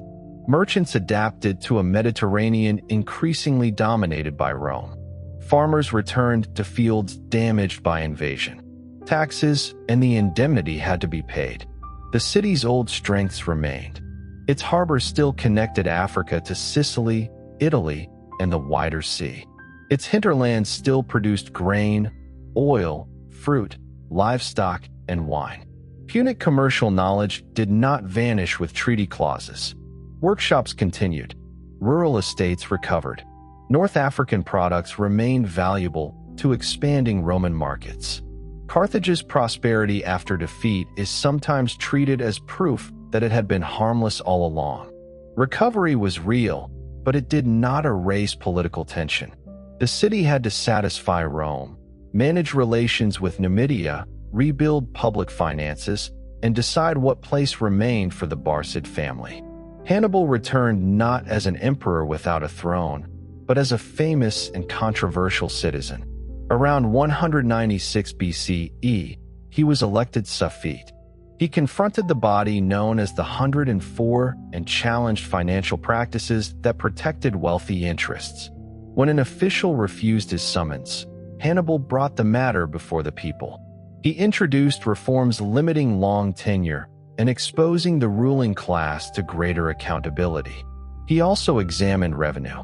According to later accounts, he discovered that Carthage could pay the Roman indemnity without imposing extraordinary new burdens if corruption and mismanagement were reduced. The reformer used the same qualities that had sustained his army: attention to resources, impatience with obstruction, and willingness to seek popular support against established power. His enemies turned to Rome. They accused Hannibal of preparing renewed war and corresponding with Antiochus III, the Seleucid king. Roman envoys came to Carthage. Hannibal understood what a Roman inquiry could become. He fled into exile. The man who had crossed the Alps now moved between eastern courts, offering advice to rulers who feared Rome. He served Antiochus, though not with the independent command his reputation might suggest. He later took refuge in Bithynia. When Roman pressure reached him there, he took poison rather than be surrendered. The exact words assigned to his death may be literary invention, but the ending fit his life. Rome could defeat him, pursue him, and reshape the Mediterranean. It would not display him in chains. Back in Carthage, politics continued without him. The annual indemnity linked the city materially to Rome. Every payment reminded citizens that prosperity was being measured by a former enemy. Yet the schedule also imposed predictability. Carthage knew what it owed. Trade and agriculture could be organized around payment rather than permanent mobilization. A decade after the peace, Carthage reportedly offered to pay the remaining 40 years in one sum. Rome refused early payment, preserving the annual obligation. The installments continued until 151 BCE. By then, the city had demonstrated both wealth and compliance. Roman observers interpreted that success differently. Some saw a useful, peaceful community. Carthage supplied goods and no longer possessed a threatening navy. Others saw recovery itself as danger. A city capable of paying, building, and growing might someday recover the will to fight. Massinissa made the problem immediate. The Numidian king had emerged from the Second Punic War as Rome's ally and one of the most powerful rulers in North Africa. He consolidated territory, developed agriculture, founded or strengthened cities, and pursued land claimed by Carthage. He was not merely a Roman puppet. He had ambitions rooted in Numidian politics and long rivalry. But Rome's favor allowed him to press claims against a neighbor forbidden to answer war with war. Carthaginian embassies traveled to Rome. Commissions came to Africa. Some decisions limited Numidian demands. Others left Massinissa in possession or postponed resolution while the situation changed on the ground. The surviving record is incomplete and often Roman. What Carthaginians experienced was dependence. Their border could not be defended according to their own judgment. A farmer did not experience the treaty as high diplomacy. He experienced surveyors, armed riders, new tax collectors, or uncertainty over who owned the next harvest. A town near disputed land had to decide which ruler's orders could be obeyed safely. Carthaginian leaders who advised patience appeared prudent to some citizens and cowardly to others. Factions formed around the crisis. Some favored accommodation with Massinissa and Rome because resistance risked annihilation. Others insisted that endless concessions would leave no meaningful state. Political expulsions and returns followed. The city's constitution still functioned, but it functioned beneath pressure no constitutional mechanism could remove.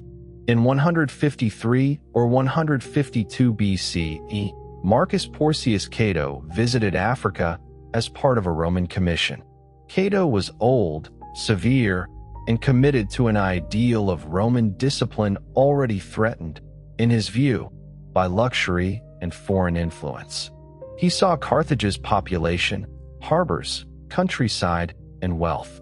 The sight convinced him that the defeated rival remained dangerous. Later tradition says he brought a fresh fig into the Senate and revealed that it had been picked at Carthage only days before. The fruit made distance tangible.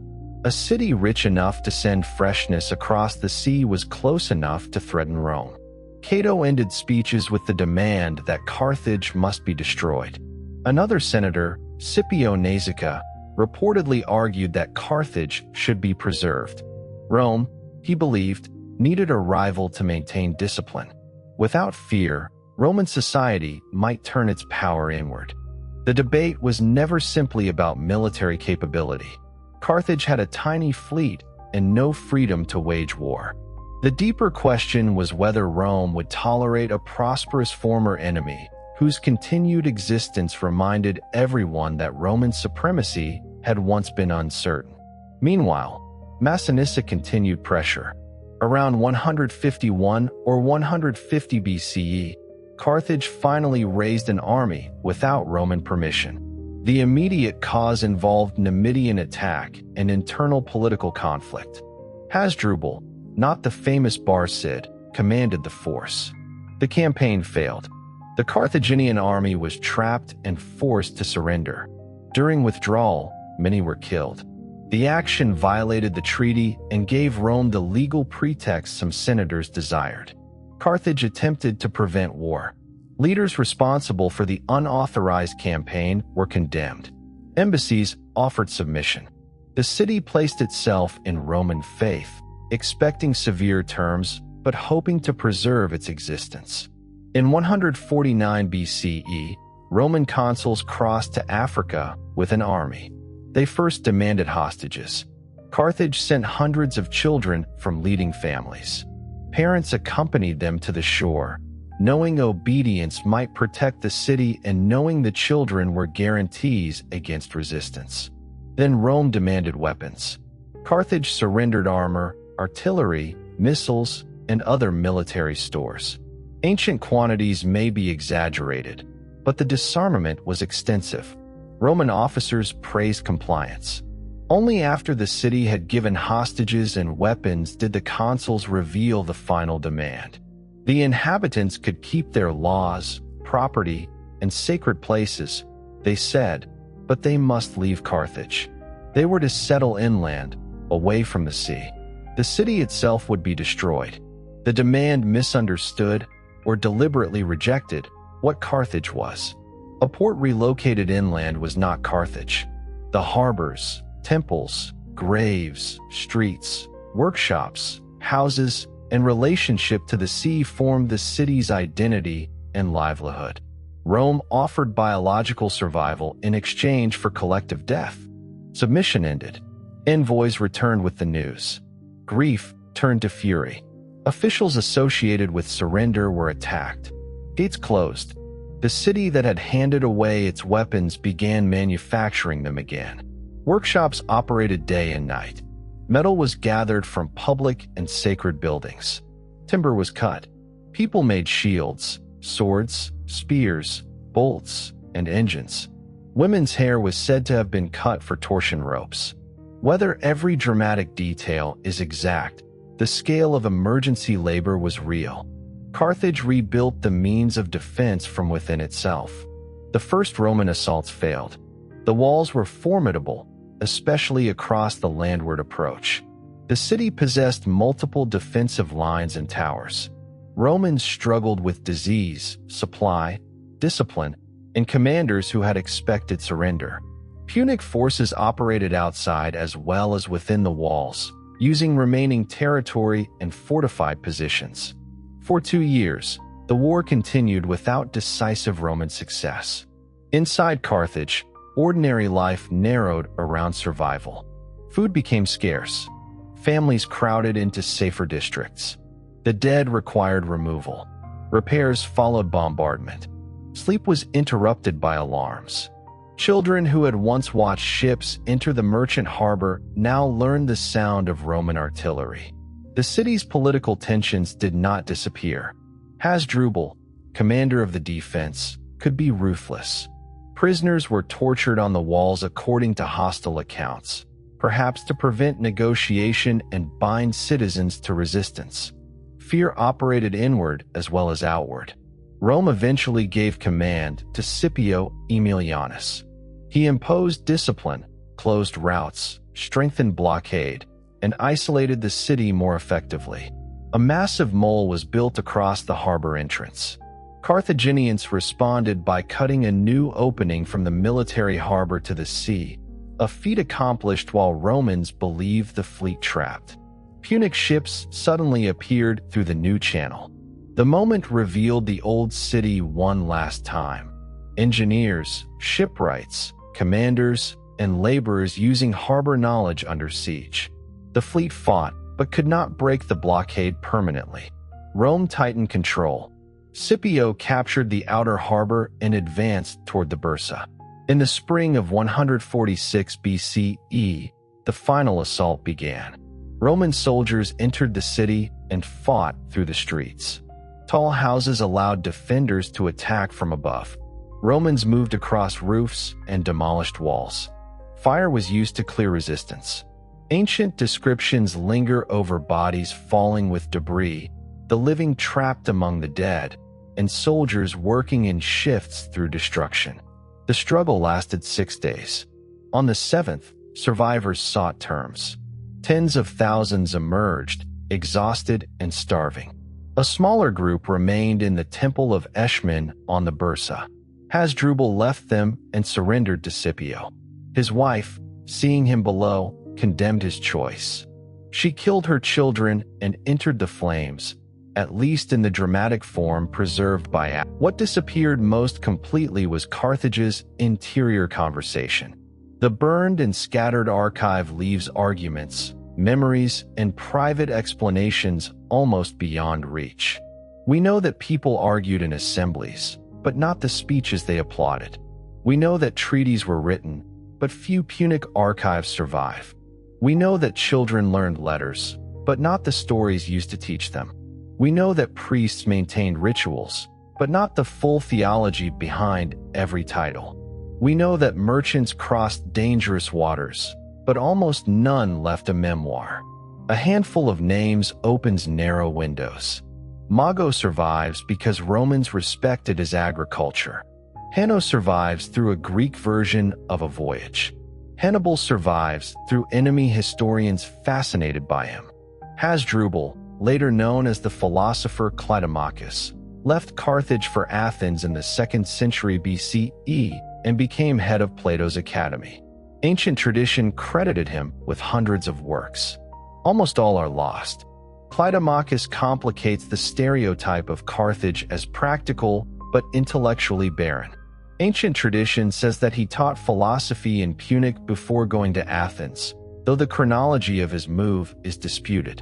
He studied under Carneades, master of skeptical argument, and became one of his principal interpreters. After Carthage's destruction, he wrote a work of consolation addressed to surviving fellow citizens. We do not possess the text. Imagine what such a work might have meant. A Carthaginian philosopher in Athens tries to speak to people whose city has burned, whose relatives are enslaved, and whose gods seem to have permitted defeat. Skeptical philosophy questioned whether certainty was available, yet human beings still had to act. Consolation could not rebuild walls. It might help survivors live without the world that had made them. The lost book stands as a symbol of the larger loss. Carthage surely produced songs, prayers, legal arguments, genealogies, jokes, laments, sailors' tales, business correspondence, medical knowledge, and histories of its wars. Even if elite literature was smaller than Rome's later libraries, a city of such age and administrative reach could not function without writing. Roman destruction has shaped not only what we know, but what questions seem natural. Because military narratives survive, Carthage appears military. Because accusations survive, controversy appears central. Because Roman writers cared about Hannibal, the city's history bends toward his life. Archaeology must continually pull attention back toward people who never commanded elephants. Its afterlife was only beginning. Rome did not leave the site empty forever. For a time, the ruined ground carried prohibition, memory, scavenging, and limited occupation. An attempted colony associated with Gaius Gracchus in the late 2nd century BCE failed amid political conflict. Under Julius Caesar and Augustus, Roman colonization succeeded. A new Carthage rose on and around the old city. The Roman builders changed the hill. The summit of the Byrsa was cut and terraced for monumental construction. Streets followed a new plan. An aqueduct eventually brought water from distant springs. Baths, temples, forums, theaters, houses, warehouses, and public buildings transformed the landscape. Roman Carthage became one of the greatest cities of the Western Empire and the capital of a rich province. This later magnificence complicates the ruins. A visitor can stand among Roman columns while seeking Punic Carthage below. The amphitheater, Antonine baths, villas, mosaics, and Christian basilicas belonged to centuries after the destruction. Roman walls reused Punic stones. Roman terraces sealed Punic houses. The conqueror's city both obscured and preserved the city it replaced. The African province became essential to Rome's food supply. Grain and later olive oil moved north in enormous quantities. Estates expanded. Towns prospered. North African senators, officials, soldiers, writers, and emperors entered Roman life. The region that had supported Carthage became one of the foundations of Roman power. Yet cultural replacement was not complete. Punic language continued in North Africa. Inscriptions show Neo-Punic forms under Roman rule. Local names retained Semitic elements. Religious identities transformed through interpretation. Baal Hammon could be associated with Saturn, Tanit with Juno Caelestis, while worshippers preserved meanings that were not simply Roman. A person could hold Roman citizenship, speak Latin in court, use Punic at home, and honor a deity under more than one name. Centuries after 146 BCE, Augustine of Hippo referred to people who still spoke Punic. He sometimes used Punic words or mentioned the language as part of the North African world around him. Scholars debate how widespread fluent Punic remained in his lifetime, but the evidence demonstrates survival far beyond the city's political destruction. The persistence was not a hidden Carthaginian empire. It was cultural endurance through villages, families, names, speech, agricultural practice, and religious memory. Roman Africa also became one of the most creative regions of early Christianity. Tertullian wrote at Carthage in forceful Latin. Cyprian served as bishop there and died during persecution. Augustine studied in Carthage as a young man. Christian controversies over martyrdom, church purity, imperial coercion, grace, and authority unfolded across the old Punic landscape. The irony is striking. A city destroyed by Rome became a center from which African Christians reshaped Roman religion. Roman Carthage itself suffered later invasions, political changes, and decline. Vandals captured it in 439 CE and made it the capital of their kingdom. Byzantine forces recovered it in 533. In the late 7th century, Arab armies took the region, and the urban center shifted toward Tunis. Stones were reused again. Harbors silted. Buildings collapsed. Layers of Carthage entered walls, roads, lime kilns, gardens, and memory. The place was never truly forgotten, but Punic Carthage became difficult to see. Classical texts preserved names and dramatic events. Virgil's Dido became more famous than historical Carthaginian women. Hannibal remained the military genius at Rome's gates. The phrase "Carthage must be destroyed" became a model for uncompromising hostility. European writers imagined the city through exotic luxury, sacrifice, elephants, and doomed beauty. Every age created the Carthage it needed. For Roman moralists, Carthage was a rival whose wealth and cruelty justified victory. For later military thinkers, Hannibal was the supreme commander defeated by a stronger system. For romantic writers, the lost city became sensual, violent, colorful, and unknowable. Gustave Flaubert's novel Salammbô filled the mercenary war with jeweled costumes, sacred terror, and invented detail so vivid that imagination sometimes replaced evidence. Archaeology began to resist those inherited pictures. Excavation at Carthage was shaped by colonial politics, collecting, religious institutions, local expertise, international competition, rescue archaeology, and the pressures of a modern suburb. Early excavators sought temples, inscriptions, and objects suitable for museums. Later projects studied streets, pottery sequences, food remains, industrial areas, harbor engineering, houses, and environmental evidence. The tophet attracted intense attention because ancient accusations seemed to promise a direct test. But the same focus sometimes reinforced the old habit of reducing Carthage to one horrifying question. A civilization of centuries became an argument over urns. Elsewhere, archaeology recovered ordinary systems. Ceramic analysis traced trade and local production. Animal and plant remains revealed diet. Amphory showed movement of oil, wine, fish products, and other goods. Workshops exposed metalworking and pottery. Cisterns revealed household water management. Burials showed health, age, jewelry, and ritual. Harbor studies reconstructed changes in shorelines and basins. The Punic ports were once imagined directly from Appian's description as a secret military machine hidden behind walls. Excavation confirmed connected artificial basins and the circular naval harbor, though their development and exact capacity required more careful reconstruction. The central island preserved traces of buildings and ship facilities. Sediment recorded centuries of use and abandonment. On the Byrsa, Punic houses survived beneath Roman terracing. Their preservation offered something rare, a neighborhood from the final decades of the city. Streets descended in steps. Houses shared walls.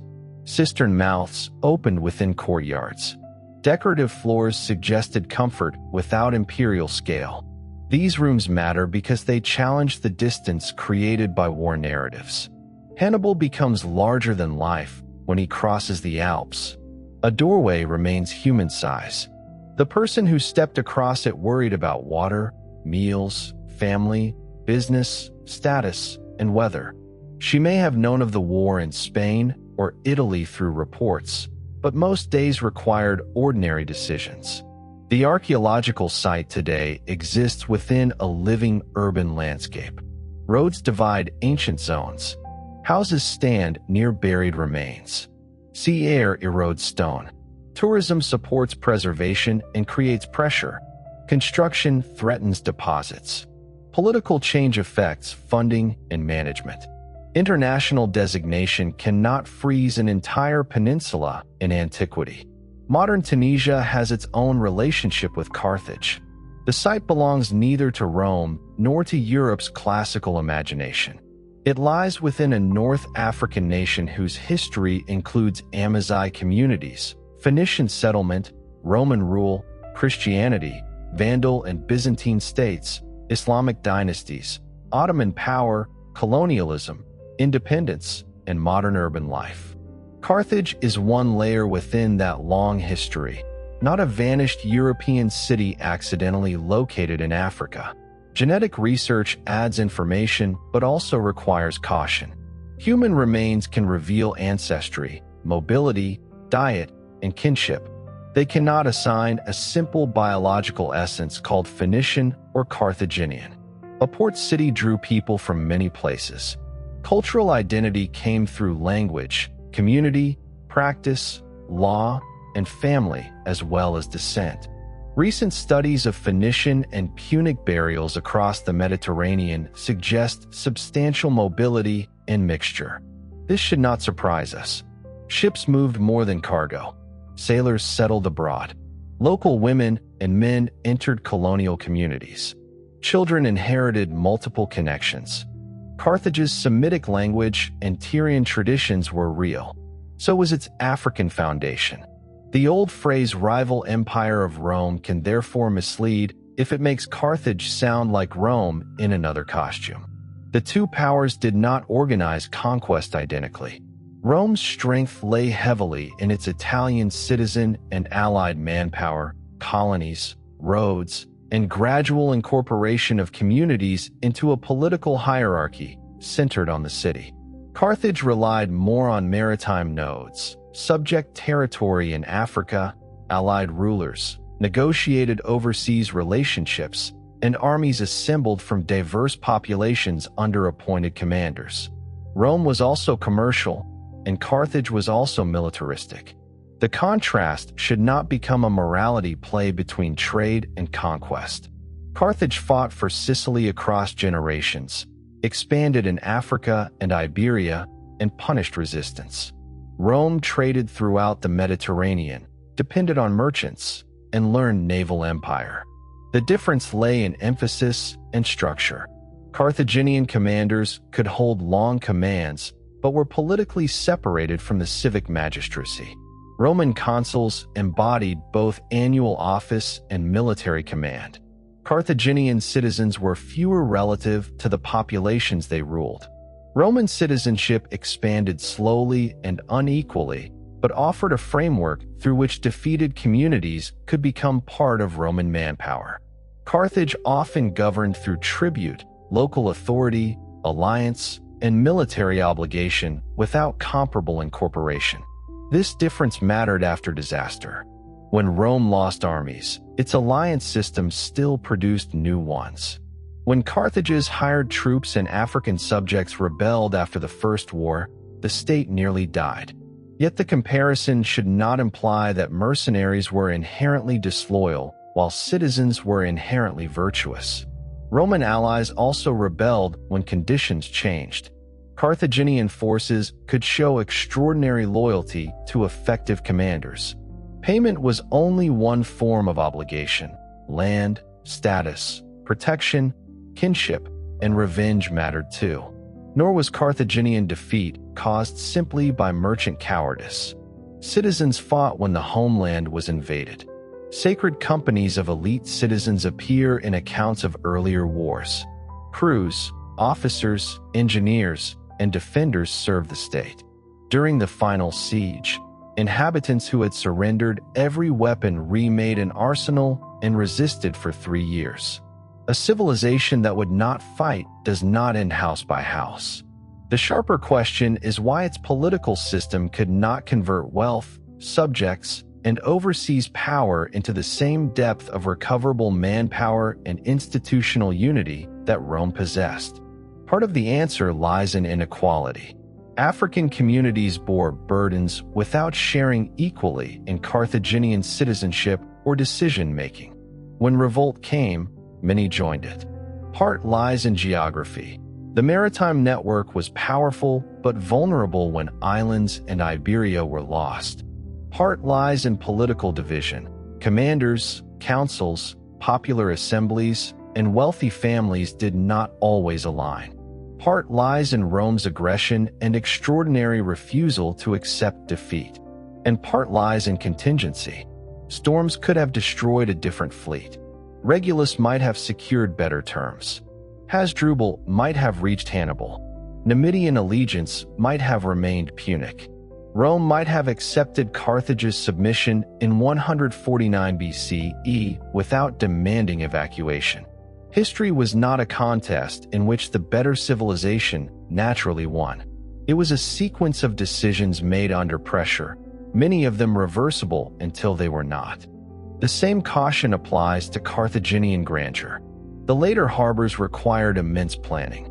Walls impressed attackers. Temples held accumulated wealth. Public buildings crowned the Byrsa. But much was destroyed, overbuilt, quarried, or still buried, leaving Roman architecture visually dominant at the site. The absence itself influenced judgment. Rome looked monumental because Rome's monuments remained. Carthage looked mercantile because amphorae and harbor works survived more readily than palaces and texts. Even the word empire requires care. Carthage did not rule every coast between its settlements. It controlled some territories directly, especially near the city and in parts of western Sicily, Sardinia, and later Iberia.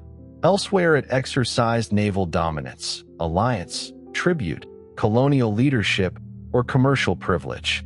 Its power could be strong at a port and weak a few days inland. This networked empire suited the sea.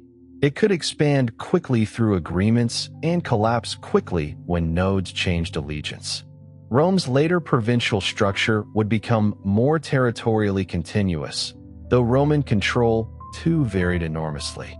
Carthage often preferred local autonomy when tribute, access, and loyalty were secure. This reduced administrative burden. It also meant that communities might not see the survival of Carthage as identical with their own survival. Hannibal understood the weakness in Rome's alliance system and tried to break it. Rome understood the weakness in Carthage's network and attacked its parts. The contest was therefore not only between generals. It was between ways of organizing obligation. Rome asked Italian allies for men repeatedly and punished defection brutally, but it also offered forms of membership, legal connection, and eventual advancement. Carthage assembled extraordinary multinational armies, yet many soldiers served through a commander, a treaty, or payment rather than a shared Punic civic identity. Under Hannibal, that diversity became genius. Libyan infantry, Iberian swordsmen, Gallic warriors, Balearic slingers, Numidian cavalry, and others fought within a coordinated design.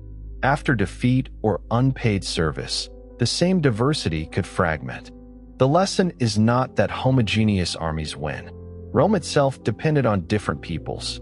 The lesson is that diversity requires institutions capable of making sacrifice feel reciprocal. Carthage's republic distributed power among citizens more successfully than it distributed citizenship across the empire. That limitation did not make its destruction just. By 149 BCE, Carthage no longer possessed an empire capable of threatening Rome. The Third War was not the inevitable final round of equal rivals. It was a choice by a dominant state to eliminate a vulnerable one. Treaty violation provided legal language. Fear, memory, prestige, land, factional politics, and the logic of supremacy supplied motive. Romans could sincerely remember Hannibal at the gates even when no new Hannibal was possible. Collective trauma does not always shrink when danger shrinks. Sometimes it becomes more absolute because the former victim finally possesses power to prevent uncertainty forever. Cato's fig embodied that transformation. Freshness became evidence of proximity. Prosperity became evidence of guilt. Survival became evidence of future aggression. The fruit did not prove Carthage intended war. It proved Carthage was alive. After destruction, Rome claimed the safety of silence. Yet the silence was never complete. Punic farmers continued cultivating African soil. Punic-speaking families continued naming children. Roman writers continued measuring generals against Hannibal. Mago's knowledge entered Roman books. Dido entered Rome's greatest epic and became more emotionally powerful than many Roman heroes. The defeated city occupied the victor's imagination. This is one reason Carthage cannot be recovered by simply reversing Roman propaganda. To say that Rome lied and Carthage represented a peaceful, pluralistic commercial alternative would create another myth. Carthage's own empire used coercion. Its elite extracted wealth from African subjects. Its wars devastated Sicily. Its political divisions harmed strategy. Its religion may have included acts that remain disturbing. Historical recovery does not require innocence. It requires proportion. A civilization can be sophisticated without being humane by modern standards. It can create law, art, knowledge, and stable government while exploiting others. It can be victim and oppressor in different relationships. Carthage deserves neither demonization nor romantic purification. It deserves history. That history changes when seen from the Byrsa. Rome's rise no longer appears as the natural expansion of the only state capable of organizing the West. It appears as one possible outcome of competition among several sophisticated societies.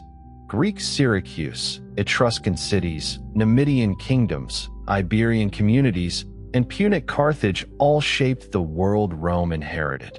Carthage's defeat also appears less like proof of cultural inferiority and more like failure under specific pressures.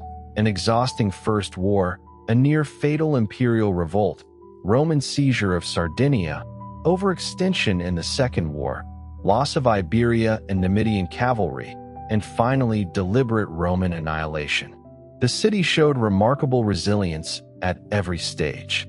It survived the invasion of Agathocles. It survived the First Punic War. It survived the Mercenary War.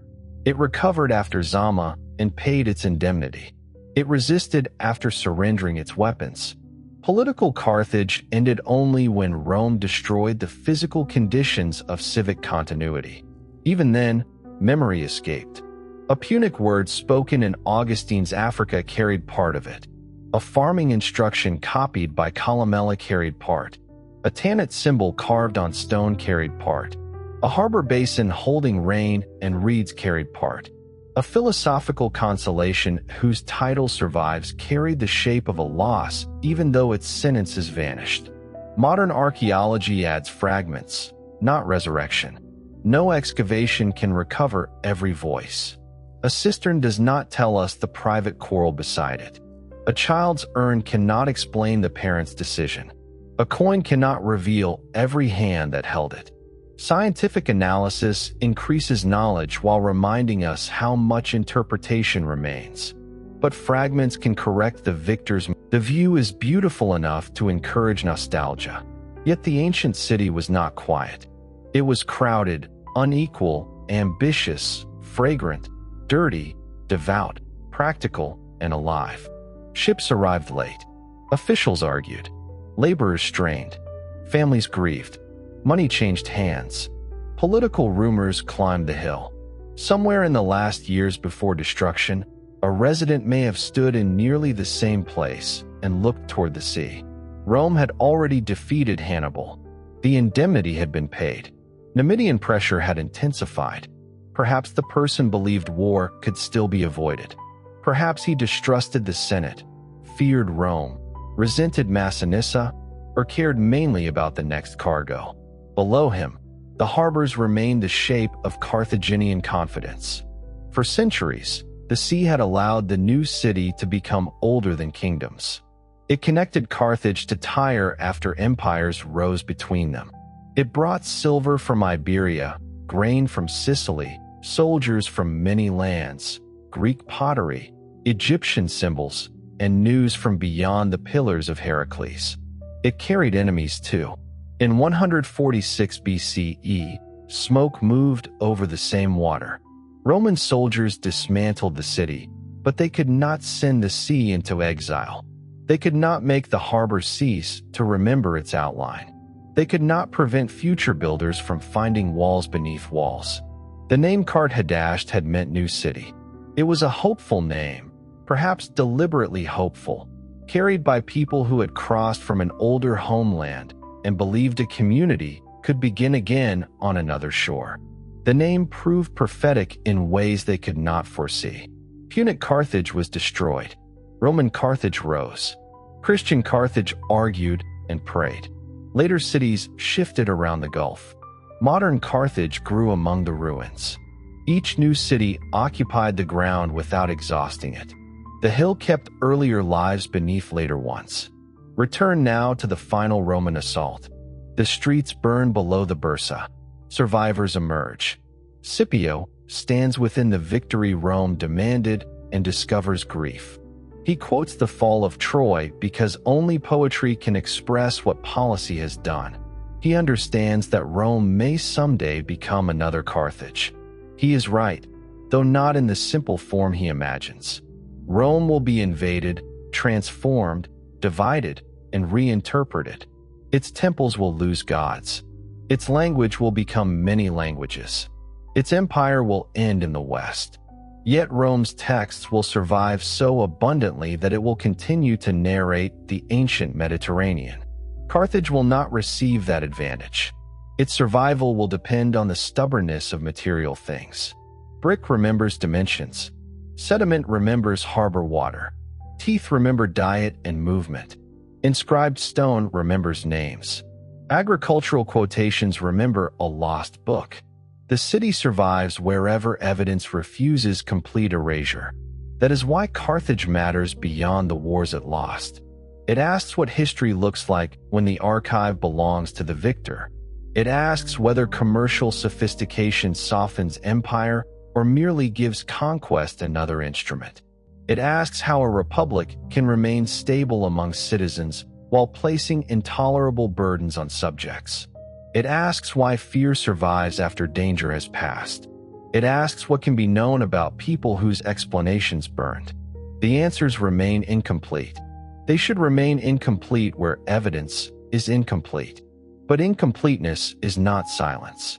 From the Byrsa, the circular harbor is still visible. Its center island no longer commands 200 warships. Reeds move at the edges. The merchant basin reflects sky. Beyond it lies the open gulf, and beyond the gulf the routes that made Carthage wealthy, vulnerable, cosmopolitan, feared, and great. Rome called it the enemy. Its citizens called it home. The empire is gone. The city is still being recovered. Sleep well. Good night.